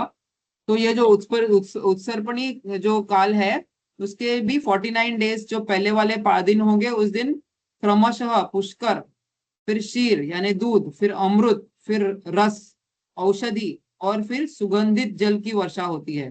तो अभी जो भी सब डिस्ट्रक्शन हुआ था उसका हीलिंग हो रहा है, मतलब अभी अमृत हो गया, रस हो गया, औषधि हो गई, जल हो गया, दूध हो गया, ये सब वर्षा करके सब न्यूट्रलाइज कर दिया जो भी पॉइजन था ना सब कुछ। तो अभी फिर यहाँ पर धीरे धीरे सब बेटर होता जाएगा अभी फिर। ठीक है। पर इस वो काल में दुखमा दुखमा मनुष्य, में ही है ना अभी। हाँ लेकिन अभी बेटर वाला चालू होएगा, टुवर्ड्स बेटरमेंट। अभी ये एकदम एंड पॉइंट पे आ गया, प्रलय हो गया, सब कुछ डिस्ट्रॉय। अभी इंप्रूव होएगा, दुखमा दुखमा काल ही है, लेकिन ऊपर चढ़ता हुआ दुखमा दुखमा काल है।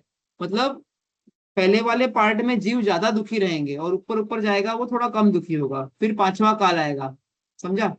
इंप्रूवमेंट की तरफ जा रहा है, पहला वाला डिटोरिएशन की तरफ था, अभी काल इंप्रूवमेंट की तरफ जा रहा है। तो अभी हमारा पंचम काल भी जो है अभी आगे का जो काल आएगा 21,000 के और आगे जाएंगे तो वो डिक्रीज होएगा, पुअर होएगा और हालत खराब हो जाएगी ऐसे सब चीज की।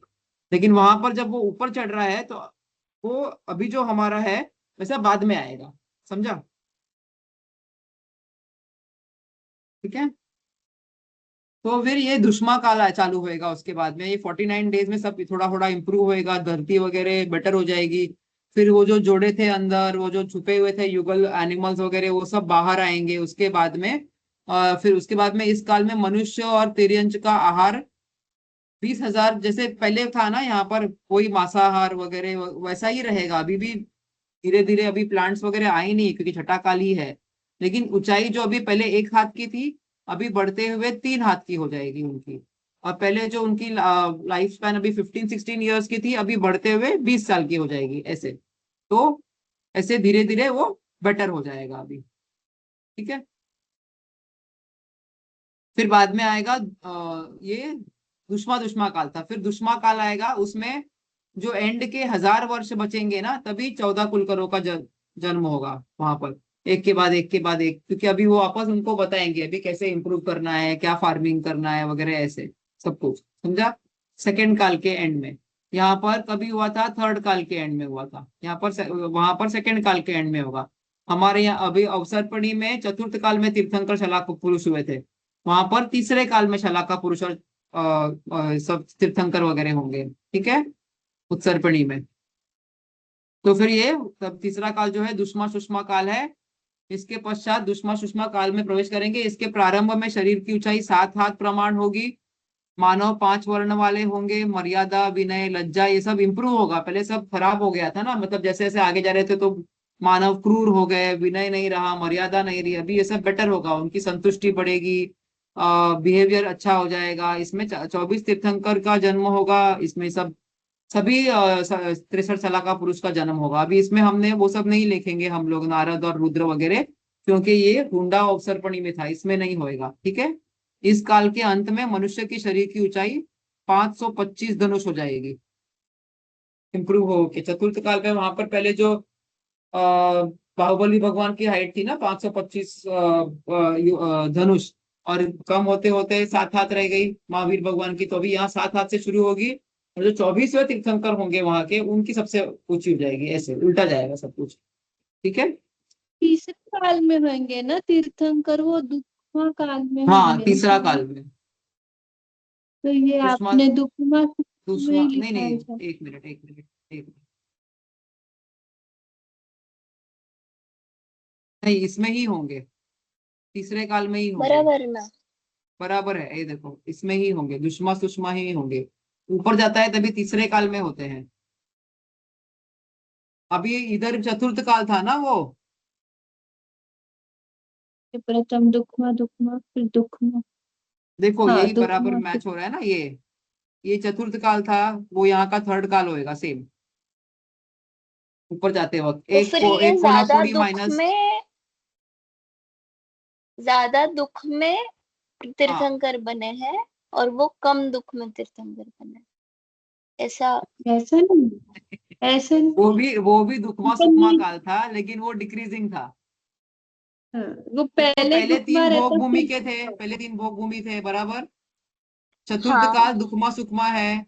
लेकिन यहाँ पर कैसे है, दुख का देखो, दुख रहता है, लेकिन कहाँ गई वो स्लाइड कम अपन ने? कम होते हाँ ये देखो, जाते और आपने सुख ये देखो, बताया बढ़ते ना जाते। कि दुख कम हाँ है ये और देखो, दुख ज्यादा अधिक है। दुख है और अल्प सुख है, कम सुख है। हाँ हाँ, हाँ। और सेम वही यहाँ पर मैच होगा, अधिक दुख और कम सुख। लेकिन वो काल जो है वो इम्प्रूवमेंट की तरफ जा रहा है, मतलब रहेगा तो दुख ज्यादा सुख कम, लेकिन उसका भी पहले प्रोपोर्शन दुख इधर बेटर होता रहेगा जाएगा सब फिर कुछ। सुख आएगा। हाँ हाँ हाँ पहले हाँ दुख हाँ, भी got it come got come it होते गॉट इट। जाएगा। हाँ, लेकिन कंपेयर टू द अदर काल, जिसमें सुख ज्यादा है और दुख कम है, वैसा नहीं हो जाएगा। वो दुख तो ज्यादा ही रहेगा, लेकिन फिर भी ये बेटर होता जाएगा, इंप्रूवमेंट की तरफ जाए, समझा? ठीक है। अभी एक हुंडा अवसर्पणी देख लेते हैं हम लोग। मेरे को लगा था 2 लेक्चर लगेंगे, लेकिन अच्छा एक ही लेक्चर में हो गया आपने। ठीक है। हुंडा अवसर्पणी काल असंख्यात अवसर्पणी उत्सर्पणी काल की शलाकाओं के बीच जाने पर एक हुंडा अवसर्पणी, मतलब असंख्यात ऐसे कल्प काल में एक काल ऐसा आता है जो हुंडा अवसर्पणी काल होता है, जो डिफरेंट होता है। बेसिकली उसमें कुछ कुछ चीजें डिफरेंट होती है, तो अभी क्या डिफरेंट होता है वो हम देखेंगे। तो इस हुंडा अवसर्पणी काल के भीतर सुषमा दुष्मा काल की स्थिति में कुछ काल जब अवशिष्ट रहता है, आ,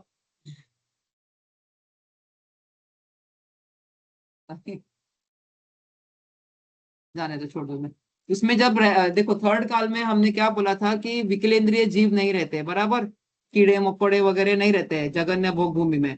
लेकिन हुंडा अवसर्पणी काल में एंड में ही कल्पवृक्ष जाने लग जाते हैं और विकलेंद्रिय जीव आने लग जाते हैं, मतलब ये सब कीड़े मकोड़े वगैरह दिखने लग जाते हैं।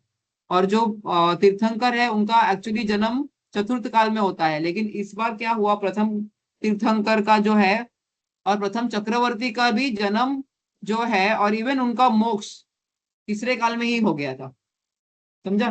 तो ऐसा नहीं होता है बाकी सब काल में, यहाँ पर थोड़ा उल्टा हो गया था सब कुछ। फिर चक्रवर्ती की विजय भी भंग हुई थी। जब वो चक्र रत्न लेके आए थे तो बाहुबली भगवान के साथ में उनके लड़ाई हुई थी, जो फेमस स्टोरी है बाहुबली और भरत बाहुबली की। तो वैसा चक्रवर्ती को कोई कभी आड़े नहीं आता है, लेकिन यहाँ पर उनकी विजय में भंग आया था। तो वो भी हुंडा अवसर्पणी काल में होता है, बराबर। फिर चक्रवर्ती ने ब्राह्मण वंश की उत्पत्ति की थी, उनकी भी एक अलग स्टोरी है। जब उन्होंने इनवाइट किया था लोगों को भोजन करने के लिए, तो एक जगह घास वगैरह बिछा दी थी। और फिर जो भी वो घास से चल के चले गए, वो उनके अलावा जो रह गए कि घास में चलने से जीवों की हत्या होगी, तो उनके उन्होंने ये जो मंदकशाही लोग थे, अहिंसक लोग थे, उनके अलग कुल की स्थापना कर दी कि इनको ब्राह्मण बुलाएंगे करके ऐसे। तो ये हुंडा अवसर्पणी में होता है ये सब, जो ऐसे वर्ण की स्थापना चक्रवर्ती नहीं करते हैं, नहीं तो ठीक है। फिर दुष्मा सुषमा काल में 28, यहाँ पर 63 शलाका पुरुष होते हैं, हमारे यहाँ पर 58 हुए हैं, क्योंकि शांतिनाथ भगवान, कुंतुनाथ भगवान और अरनाथ भगवान के तीन तीन पोस्ट है। हालांकि कामदेव का पोस्ट शलाका पुरुष में नहीं आता है, लेकिन तीर्थंकर और चक्रवर्ती वो दोनों ही थे। और जो महावीर भगवान थे वो त्रिशष्ट नारायण, त्रिपुष्टि नारायण भी थे, उन्होंने एक पोस्ट नारायण का भी लिया था, तो वो भी पोस्ट शेयरिंग में चला गया, तो वो भी एक कम हो गया, समझा। तो 50-80 पोस्ट बचे। एक नारायण भी बने थे महावीर भगवान, प्रगति थोड़ा ऐसे शायद पता नहीं है, त्रिपुष्टि नारायण जो है। और फिर वो ये नरक गए थे। सुनने में नहीं आ रहा है। नारायण तो वैसे ये भी नरक सुनने में जाते नहीं हैं। आ नहीं नहीं, हाँ। काफी है। अपने जो महावीर भगवान का भी बाल बोध का क्लासेस में भी बताया था ना, त्रिपुष्टि नारायण करके फर्स्ट नारायण है शायद वो। उसमें वो फिर, और वो अच्छे नारायण भी नहीं थे, मतलब बहुत प्रमादी नारायण थे वो, और फिर वो नरक चले गए उसके बाद में, मतलब बहुत मौज मजाक करके आराम से ऐसे ऐसे वाले नारायण बने थे, ठीक है? वैसे तो सब तुम नारायण नरक में ही मारीची जाते के हैं। हम्म। मारीची के इसमें क्या फिर? मारीची तो मारीची के बहुत भावों के बाद में, मारीची तो आदिनाथ भगवान के पोते थे ना। होते थे त्रिपुष्टि हाँ। नारायण तो बहुत अभी, त्रिपुष्टि नारायण तो बहुत बाद में बने वो। नारायण का भी पोस्ट मिला है उनको एक, तो वो एक पोस्ट कम हो गया इसके लिए। म्यूट है, म्यूट तेजस्विनी। जितनी मतलब जितनी भी लाइफ आई उसमें कहीं तो नारायण बने हैं, वो नहीं हाँ, बनते हैं ऐसा। फर्स्ट नारायण का नाम ही आता है शायद त्रिपुष्टि नारायण। ये जो कल फोर्थ चतुर्थ काल में फर्स्ट नारायण का नाम आता है वो। तो जो ठीक है। तीर्थंकर बनने वाले रहते हैं वो नारायण नहीं बनते हैं ना, ये बनते हैं नहीं, अब ऐसा कंसिडर बनते हैं कर। ना, बाद में बने ना। नारायण भी बने थे वो, त्रिपुष्टि नारायण। फिर बाद में महावीर नहीं तो चौथे ये 24वें हुंडा तीर्थंकर। अवसर्पिणी के काल में हुआ, हाँ, जनरली ऐसे 63 नहीं। 63 शलाका पुरुष भिन्न रहते हैं, अलग रहते हैं, सेम पोस्ट नहीं शेयर करते, लेकिन इसमें काफी पोस्ट शेयर हो गए उनकी सबकी, ठीक है। तीनों। फिर नौवे ये तीर्थंकर जो धर्म का लोप हो गया था शीतलनाथ भगवान के बाद में, आई थिंक, नहीं, पुष्पदंत भगवान के बाद में। हर एक भगवान के बाद में धर्म का लोप हो जाता, मतलब जब तक भगवान रहते थे उनका तीर्थ रहता था, तब तक मुनिराज वगैरह सब रहते थे। फिर धर्म की विच्युति हो जाती, मतलब मुनि आर्य का चतुर्विध संघ नहीं रहता था। फिर दूसरे तीर्थंकर आते थे वापस, फिर वापस धर्म की स्थापना होती थी, फिर नेक्स्ट तीर्थंकर आने के पहले वापस सब लोप हो जाता था, ऐसा कंटिन्यूस शांतिनाथ भगवान के काल तक चला। फिर शांतिनाथ भगवान के काल के बाद में कंटिन्यूअस अभी धर्म का लोप नहीं हुआ, इसके लिए शांति धारा बोलते हैं। शांतिनाथ भगवान के काल से धर्म जो है, जिनवाणी जो है उसकी जो धारा है वो कंटिन्यूअस बह रही है, इसके लिए उसको शांति धारा बोलते हैं ऐसा। तो लेकिन अपने यहाँ पर थोड़ा व्यवहार में अलग ही शांति धारा का सब मीनिंग है, लेकिन उसको शांति धारा बोलते हैं। ठीक है। तो वो भी नहीं होता है कि पूरा धर्म का लोप हो गया। यहाँ पर 9वें से 16वें तीर्थंकर तक 7 तीर्थों में धर्म की विच्युति होती है यहाँ पर। फिर 11 रुद्र, ये तो हमने बताया, जो 11 रुद्री और कलय प्रिय 9 नारद भी इस काल, हुंडा अवसर्पणी काल में होते हैं। फिर इसके अलावा सुपार्श्वनाथ भगवान, पार्श्वनाथ भगवान और महावीर भगवान तीर्थंकर के जब इसमें थे तब उनके उपसर्ग हुआ, मुनि मुनि अवस्था में थे जब तीर्थंकर बनने के पहले उनके ऊपर उपसर्ग हुआ। तो जो तीर्थंकर होते हैं जो मुनि अवस्था में भी उन पे कभी उपसर्ग नहीं होता है, लेकिन हुंडा अवसर्पणी काल था इसके लिए हुआ। इसमें से हमको खाली कमठ की स्टोरी जो फेमस है वो पता है, लेकिन महावीर भगवान भी कभी शमशान में वगैरह मुनि अवस्था में कुछ ध्यान कर रहे थे वगैरह, तभी उनके ऊपर उपसर्ग हुआ था। ठीक है। फिर तृतीय, चतुर्थ और पंचम काल के में उत्तम धर्म को नष्ट करने वाले विविध प्रकार के दुष्ट, पापिष्ट, कुदेव और कुलिंगी भी अभी यहाँ पर हुंडा अवसर्पणी काल में होते हैं। पता नहीं यहाँ, अच्छा, तृतीय काल के एंड में आए होंगे, क्योंकि तृतीय काल में एंड में ही सब कुछ चेंज होने लग गया था ना, तभी कुदेव वगैरह की चालू हो गया था पूजा वगैरह सब कुछ, तभी भी कुलिंग का स्थापना हो गई थी वगैरह ऐसा। ये सब हुंडा अवसर्पणी काल में होता है। ठीक है।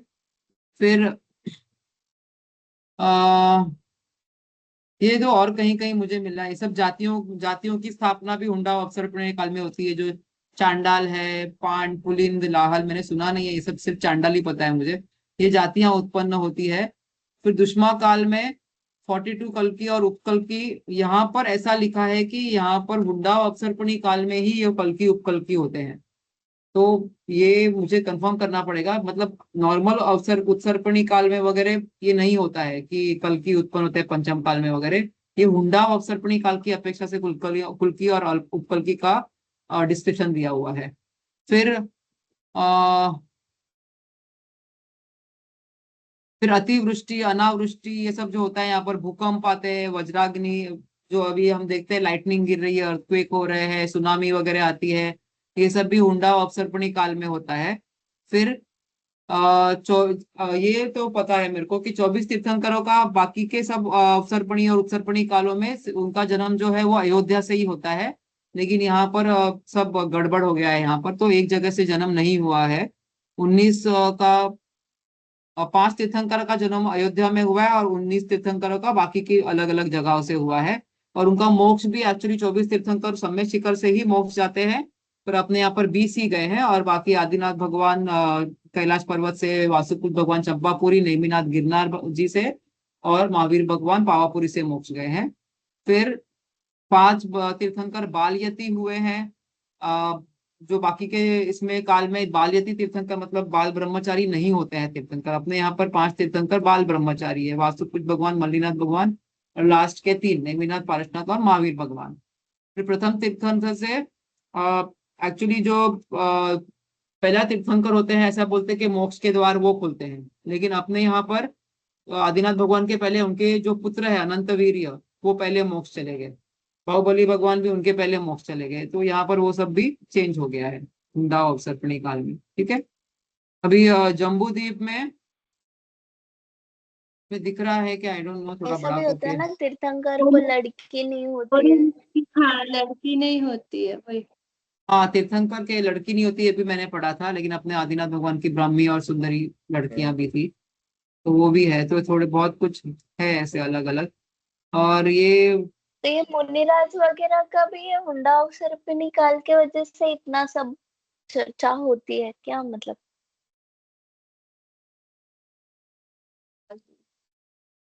जैसे अभी जैन में ही बहुत सारे बट गए, वो भी कोई कोई पता नहीं, मानता है उसे या ऐसे क्या कहीं बोलते पढ़ने हैं। में तो नहीं आया है, लेकिन इन जनरल सब किसी ने सुना या मतलब बताया था, वो याद है ऐसे। हो सकता है। मुझे तो पता नहीं है वो सब के, अभी ऐसा पढ़ने में नहीं आया कि जैन के इतने सेक्ट्स बन गए अलग अलग, तो इसके काल की अपेक्षा है क्या वो नहीं पता। तो अभी ठीक है। ये जो भी कुछ है, ये सारा महावीर भगवान के समोशरण में बताया था। उनसे आते आते जो पहला ग्रंथ लिखा वो षटखंडागम लिखा गया, ठीक है। तो षटखंडागम में ये सब दिया है या बाकी बाद में इलाबरेट हुआ है, मतलब या खंडागम में ही फिर होगा, कुंद बाकी कुंद। तो कोई ऐड तो नहीं करता होगा कोई, क्योंकि जिनवाणी में कोई ऐड नहीं करते हैं कुछ कहीं। एक्चुअली इसके बारे में भी थोड़ा सा ये है कि षटखंडागम जब लिखा जा रहा था तभी कसाय पाउड भी लिखा जा रहा था, ऐसा भी सुनने में आया है कहीं। तो दूसरे तो क्या मुनिराज लेके कषाय कसाय पाहुड़। पाहुड़ भी तभी उसके काल के अपेक्षा से तभी आसपास ही लिखा जा रहा था वो। लेकिन अपन षटखंडागम को ही मानते हैं फर्स्ट। तो अपेरेंटली वो, लेकिन सब ग्रंथों में ही है, ऐसे कोई अपने आप हिसाब से तो लगाते नहीं है स्टोरी सब और लोग। और फिर ये तीर्थंकर की स्टोरीज जो भी आती है वो फिर कहाँ से, सब मतलब। ग्रंथों में ही है ना, षटखंडागम में ही है ना। नहीं तो वो ग्रंथ तो ये तीर्थंकर की स्टोरीज भी षटखंडागम में होगी। सब कुछ चार अनुयोग में डिवाइड हुआ ना, सब कुछ प्रथमानुयोग में सब स्टोरीज आएंगी। तो उसमें से ही सब स्टोरीज है, बाकी अपन कुछ अपने हिसाब से बनाई नहीं है किसी ने भी। तीर्थंकर और आप कोई भी स्टोरी पढ़ेंगे तो उसके अंदर स्टोरी, स्टोरी के अंदर स्टोरी, उनके पूर्व भव, कितनी स्टोरियां हो जाती है उसमें। हाँ हाँ। तो तो सब ये ग्रंथों सब में ही आया है, कहाँ आगम में से। ही है सब। सब कुछ उसमें ही है, आगम में ही है। कुछ अपने हिसाब से किसी ने कुछ ऐड नहीं किया है, तो सब प्रामाणिक ही रहते हैं। ये मेरे को फोटो नहीं मिला, तो ये देखो ये ढाई द्वीप का है पूरा एक्चुअली। लेकिन इसमें हमको ये कंसिडर करना है, जम्बू द्वीप में मेरे को काल कैसे चेंज होता है वो बताना था। तो इसमें जो नीचे है, से zoom करो।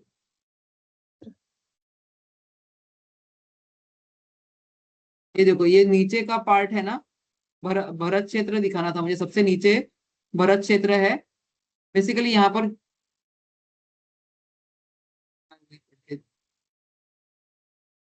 मेरे पास बेटर पिक्चर नहीं है एक्चुअली।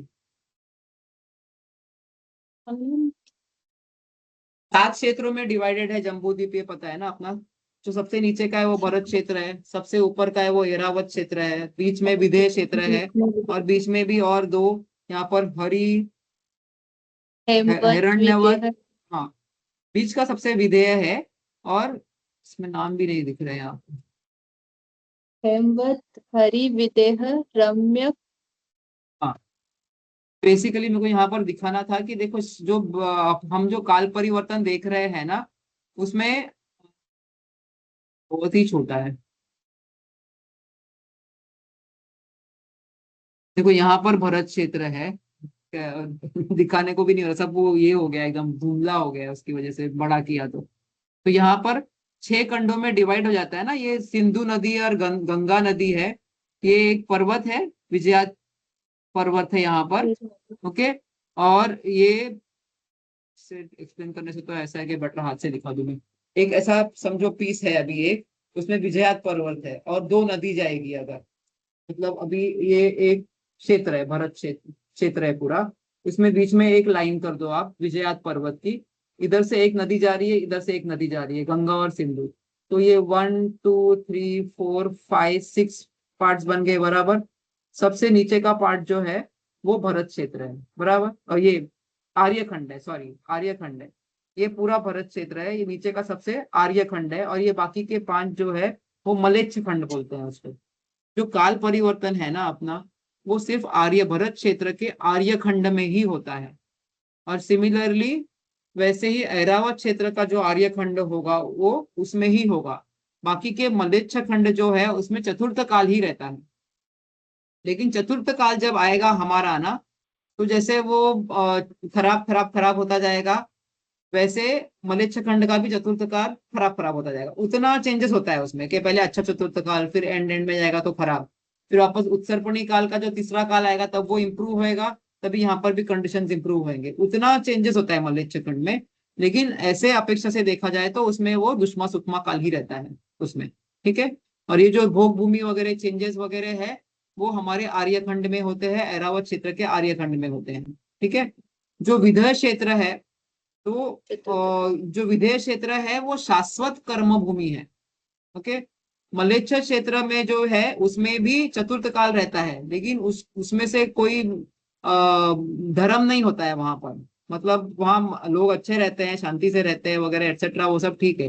लेकिन वहाँ तीर्थंकर, मुनि, जैन धर्म, जिनवाणी कुछ नहीं होता है वहाँ पे। विदेश क्षेत्र में भी चतुर्थ काल रहता है शाश्वत, हमेशा वो शाश्वत कर्म भूमि है। मतलब उधर से हमेशा ही जीव मोक्ष में जाएंगे, उधर हमेशा ही तीर्थंकर रहेंगे, उधर हमेशा धर्म रहेगा। तो वो शाश्वत कर्म भूमि है। तो वहां पर भी चतुर्थ काल ऊपर नीचे होगा, लेकिन ऐसा भोग भूमि होगा, पंचम काल आएगा, छठा काल आएगा, प्रलय आएगा, ऐसा कुछ नहीं होता है वहां पर भी। ठीक है। और ये जो ऊपर नीचे के, देखो ये विदेश क्षेत्र है यहाँ पर, बराबर। यहाँ पर जो सेंटर में दो ऐसे गजदंत पर्वत आते हैं और उनके बीच में भी दो क्षेत्र है। उसको बोलते हैं उत्तर कुरु और देव कुरु क्षेत्र। विदेश क्षेत्र के सेंटर में उत्तर कुरु और देव कुरु, वो जो है वो उधर सबसे उत्तम जो भोग भूमि रहती है, हमेशा शाश्वत भोग भूमि है वो। ठीक है, उधर हमेशा भोग भूमि ही रहेगी। और यहाँ पर जो है, देखो यहाँ पर दो क्षेत्र है, ये विदेश क्षेत्र है, ये भरत क्षेत्र है। तो इनके बीच में दो दो क्षेत्र और है, बराबर। तो ये वाले जो है विदेश क्षेत्र के ईश्वर हिमवंत, ये पर्वत है ना, उसके यहाँ पर और यहाँ पर उधर मध्यम भोग भूमि रहेगी। और जो नीचे का एक और लाइन है उसमें जगन्य भोग भूमि, ये शाश्वत भोग भूमियां है, इधर हमेशा ही भोग भूमि रहेगी। समझा कुछ भी थोड़ा बहुत? ओके। तो ऐसा एक द्वीप में इसलिए हमको विदेश पांच क्षेत्र भोग ही भूमि मिल बोलते गई। हैं। एक द्वीप में हमको पांच भूमि मिल गई, एक देवकुरु, उत्तम देवकुरु और वो उत्तर कुरु, और फिर दो जगन्य और दो मध्यम, बराबर। तो ऐसे ढाई पांच और करो, ढाई द्वीप में पांच मल्टीप्लाई करने का रहता है। नहीं, छह भोग भूमि हो गई ना, देवकुरु, उत्तर कुरु और बाकी के चार, छह भोग भूमि हो गई।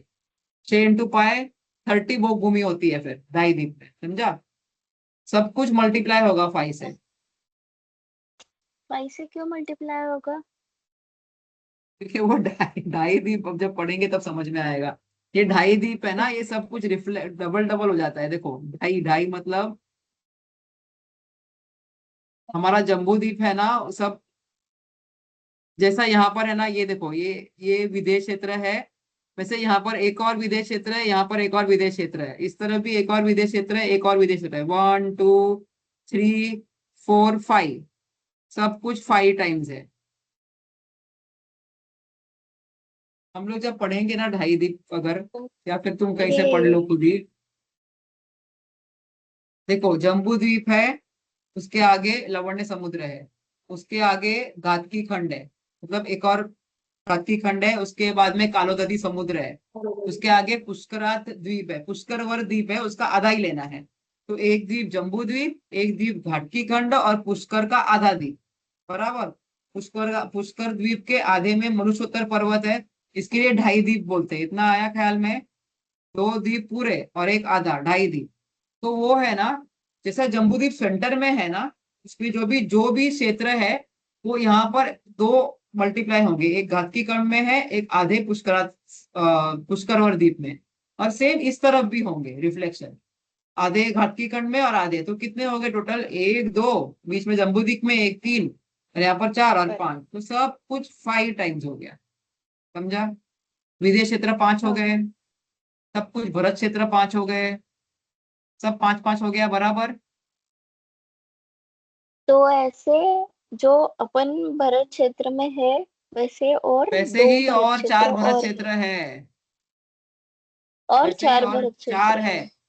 जो घातकी खंड है वो दो उसमें तरफ भी ऐसा जो है ना। 4 है, हाँ, उसमें भी जो सब कुछ। 4 में हाँ, 5 जो डिवाइड हुए हैं, उसमें मलेच्छ वो भी खंड है, है और आर्यखंड अपने जैसे पा, अभी। सब कुछ वैसा ही है, सेम। समझा। अभी यहाँ पर ना मैंने तो लिया बहुत था तो जगह फोटो में है बहुत ऐसी। क्लियर था। मैं देखूंगी कहीं से मिलेगा तो ये फोटो में, इसमें दिख नहीं रहा है कुछ भी, नहीं तो वो बराबर ऐसा दिखता है पूरा, कैसे है करके वो ऑनलाइन सब। मिल जाएगा ना, गूगल पे मिल जाएगा। हाँ देख लेना, गूगल पे मिल जाएगा। तो ढाई दिन का ये, इसमें दिख नहीं रहा है कुछ, सब कुछ सेम और सब साथ में ऐसा आ जाएगा ऐसे। ये जो पूरा है ना, वो इधर आधा, इधर एक वक्षार पर्वत करके होता है, वो डिवाइड करेगा ऐसा पूरा सेम रिफ्लेक्शन, फिर यहाँ पर सेम ऐसा, और ये दूसरा वाला यहाँ पर सेम और यहाँ पर सेम, ऐसा करके पूरा सब कुछ 5 हो जाएगा। समझा। एनीवे मेरे को बताना ये था कि अरे बाप रे, ओके। देखो, भरत और ऐरावत क्षेत्र के आर्य खंड में ही केवल काल परिवर्तन होता है। मलेच्छ खंड में शाश्वत चतुर्थ काल है, जो अवसर्पणी और उत्सर्पणी के अनुसार हानि वृद्धि को प्राप्त होता है। ठीक है, इतना समझ में आया? समझा ना? हाँ। ये तो मैंने बताया था वो। हाँ। म्लेच्छ खंड के फिर और आर्य खंड के मतलब इधर उधर जा सकते क्या?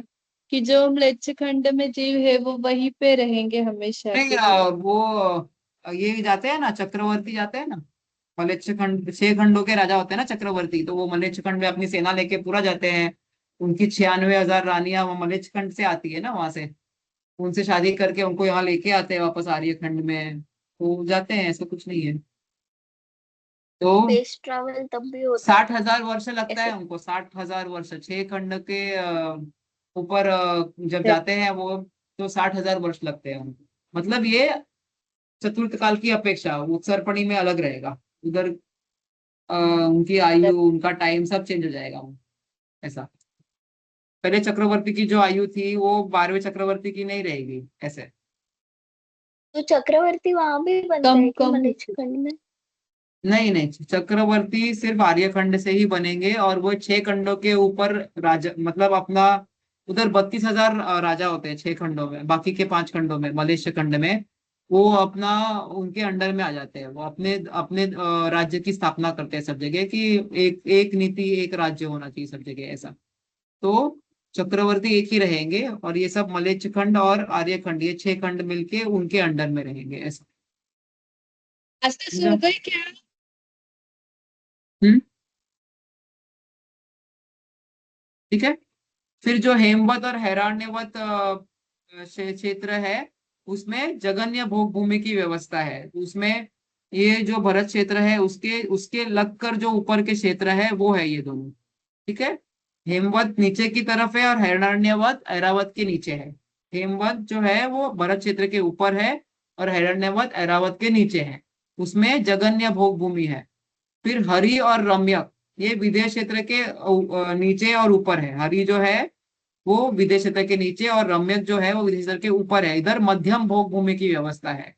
और विदेश क्षेत्र में ही दक्षिण और उत्तर में देवकुरु और उत्तर कुरु नाम के क्षेत्र है, जहां पर उत्तम भोग भूमि की व्यवस्था है। तो ये 6 जो जगह है, यहाँ पर भोग भूमियां शाश्वत रहती है। ठीक है। वैसे विदेश क्षेत्र में बाकी जगह पे 32 क्षेत्र है। इन 32 क्षेत्र में हमेशा शाश्वत कर्म भूमि रहती है। ठीक है। तो जम्बूद्वीप में आर्यखंड में ही हमारे जो 2 आर्यखंड है उसमें काल परिवर्तन होता है। मलेच्छ खंड में चौथा काल होता है, लेकिन धर्म नहीं होता है वहां पे। विदेश क्षेत्र में चौथा काल होता है, शाश्वत कर्म भूमि है, वहां से हमेशा मोक्ष वगैरह चालू रहता है। बाकी विदेश क्षेत्र के सेंटर में उत्तम भोग भूमि है, देवकुरु और उत्तर कुरु। ठीक है। और ये जो हेमवत और हिरण्यवत क्षेत्रों में जगन्य भोग भूमि शाश्वत हमेशा, और हरि और रम्य क्षेत्र में मध्यम भोग भूमि शाश्वत। आया ख्याल में? हमारे यहाँ पर भोग भूमि और ये सब वहां चेंज होता रहेगा। वहां पे सिर्फ चतुर्थ गुणस्थान तक ही लोग रहते हैं, उसके आगे नहीं रहे फिर भोग भोग भूमि में, भूमि में। हाँ, भोग भूमि में सम्य दर्शन हो सकता है तो चतुर्थ गुण स्थान तक रहेंगे, उसके आगे नहीं, संयम नहीं है ना वहां पे। ठीक है। हो गया हमारा काल चक्र मेरे हिसाब से। आप इतना हमारे लिए पूरा टाइप करते हो, मतलब मेरे को हाँ, समझ में आता है ना, फिर ज्यादा देख